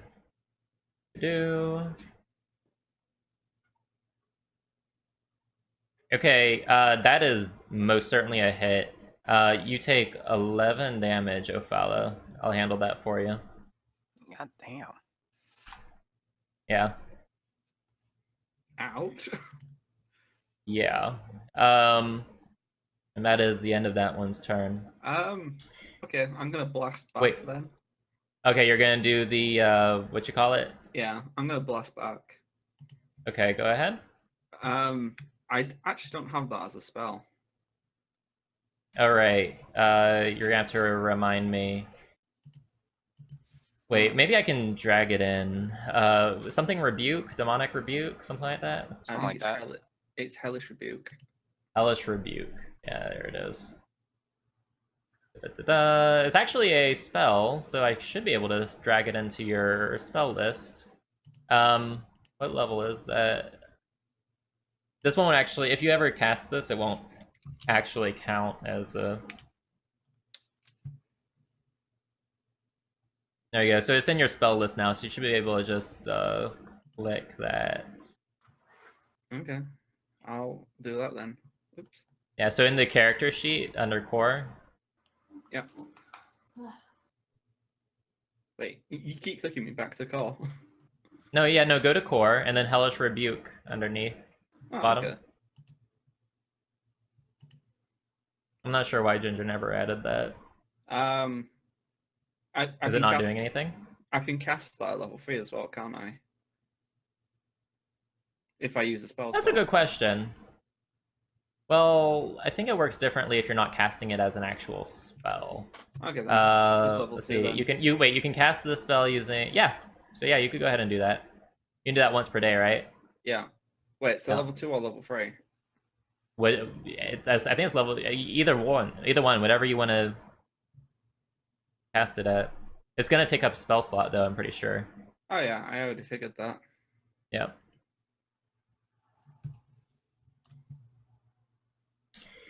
Woo-wee. Okay, let's see.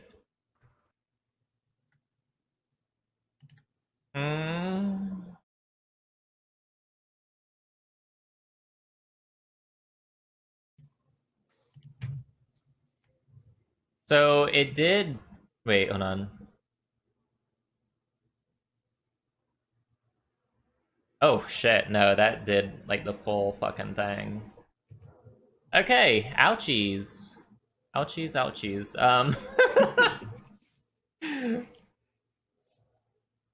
Okay, it's just it just like fire just washes over this thing, and it did not feel good. It screeches out in this most like ear-piercing screech you've ever heard in your entire life.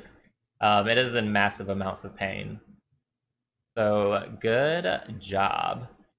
Now this other Periton over here, it has its eyes on you and your nice shiny armor over there, Flick. It's like, It is and a it very comes nice over piece here. of armor. It is a very nice piece of armor, yeah. It's gonna come over here and it's gonna try to get at you with its talons. Mm-hmm. But it doesn't seem to be able to pierce your armor. Good. So, yeah, it doesn't do anything. Crystal, it is your turn. Finally.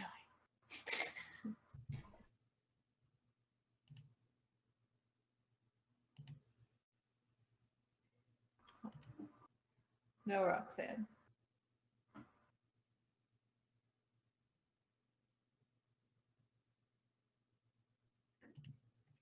Hold on, I'm just checking the range of this before I make that mistake again. Dammy says, I want everyone to die already. This is boring. Jesus Christ. oh, I'm sorry he's not enjoying it. Hey, baby. I'm Busy not. I Poo's want here him to say hi to suffer. everybody. Come here, buddy. Want to say hi to the stream? Come here. Come here. Oh, who's your good boy? Who's your good boy? Who's that? Damn it, I can't. Oh, hi. The move I want to do, I'd affect everyone. God damn it, why do you guys have to be obstacles? Wow. Gee, All right, thanks, Mom. Can we just let I them like fly off? roll Oh, on no, over it's to just Ophala right here, and I summon my flame blade, and I go for the attack. Alright, go ahead. Make sure you're subtracting the spell slots, by the way. And Ophala, it looks like you have 0 spell slots this is across the my board. Can you second. fix that? Really?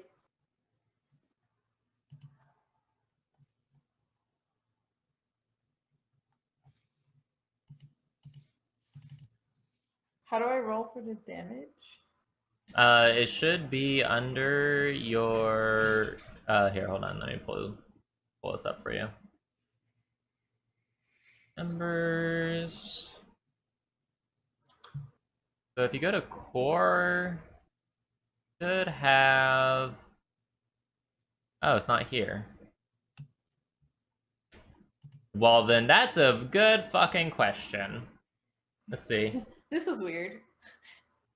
Oh, I'm just gonna press it again. Well, no, it comes up with the spell description, which is what I would expect. Don't worry about it. Here, let me fix it for you. I'm gonna take Okay. control real quick. We're gonna add Flame Blade.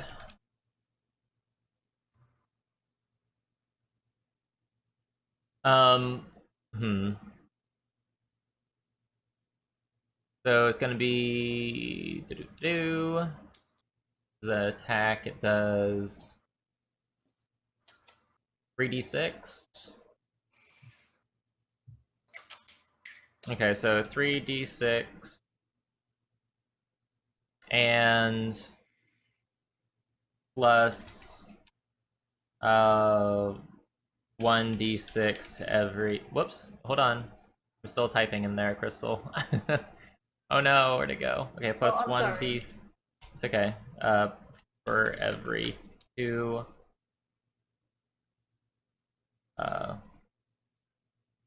slot levels above second. Alright, so you cast that as Level 2. level 2? Okay. Yes. So go ahead, it should be in your attacks and spell casting now. Do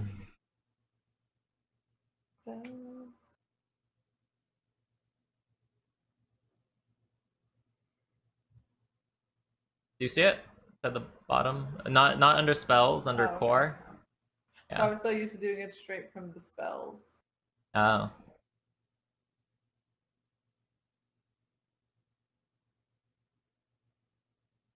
Oh, okay, it's at the bottom. There we go. Okay, let's see. That is going to be...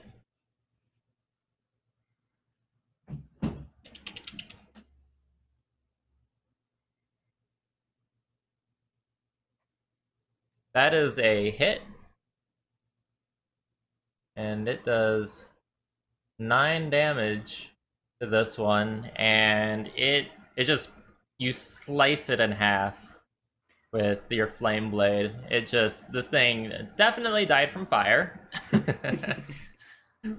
It is dead. It is cooked birdo. Cooked bird. There you go. Oh, coffin. Yeah. Alright, there's one left. Let's see. Ophala, it's your turn. Okay, I'll move in with next to Flick, and I'm gonna have a attempt at stabbing the thing. I said attempt. Sorry, can you speak up? No, I was just saying that I'm gonna stab it, Okay. or at least attempt to.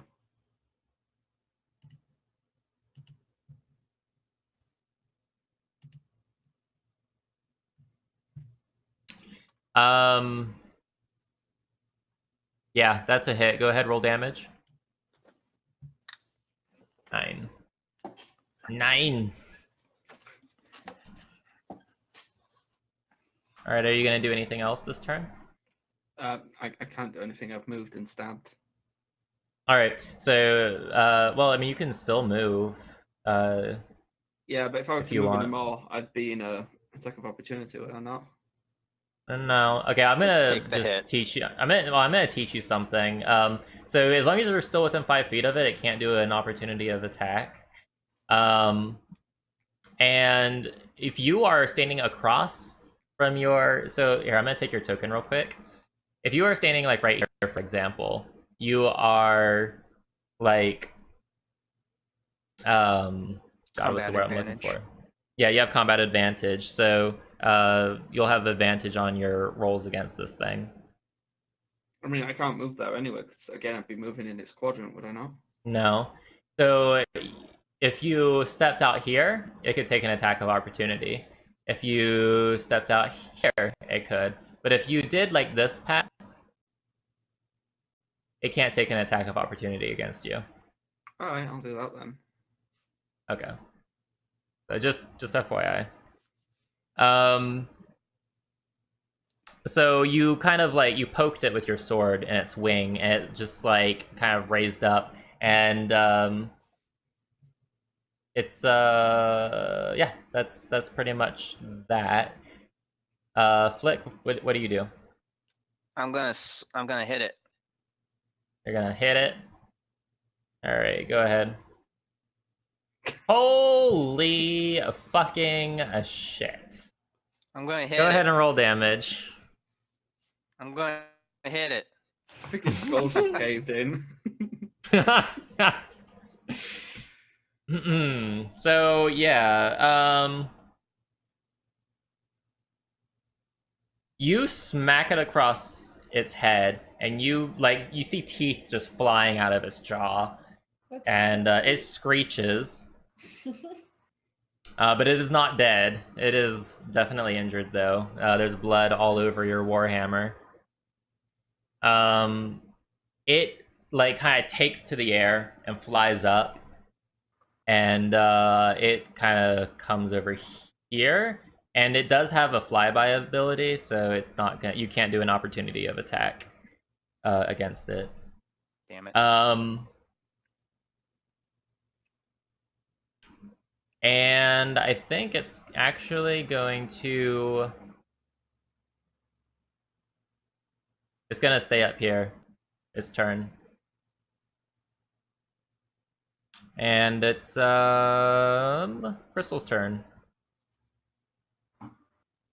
Here I am. And as long as I have I don't do another spell, my flame blade is still open, right? You can do another spell that does not require concentration without losing your flame blade. If you do another spell that requires concentration, you'll lose your flame blade. I'm just curious because we're gonna go boop, boop, boop. And I'm gonna stab him with the flame yeah. Wow. Stab him with the flame sword blade. He's way too high up in the sky for you to do that. Oh, okay. I thought he was like down on the ground. No. He's still up in the sky. Okay, I thought he like flew and then landed. That was my bad. So clearly I don't do that.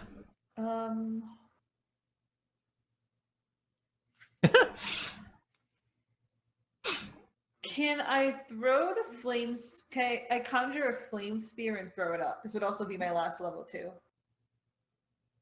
Yeah, can I see the description? I should know this because I took advantage of this a lot. You I did. just want to see how does- far it can Or travel. does it only work when you cast the spell? No, it has a range of 60 feet. Yeah, no, it could reach it. You want to cast it up at it? Yeah, I think that's probably the best bet. We should probably go with that. Okay. Won't it burn her though with its? Burn who? No, it should be alright. Never mind. Do I have to add the same thing that was added to blade? Nah, just do a slash roll 2d6 for me, Okay. unless you're casting it at a higher level than 2. Nope. Okay.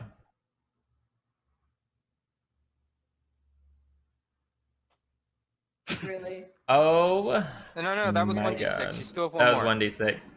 Yeah, do roll 1d6 again. And before one. Really?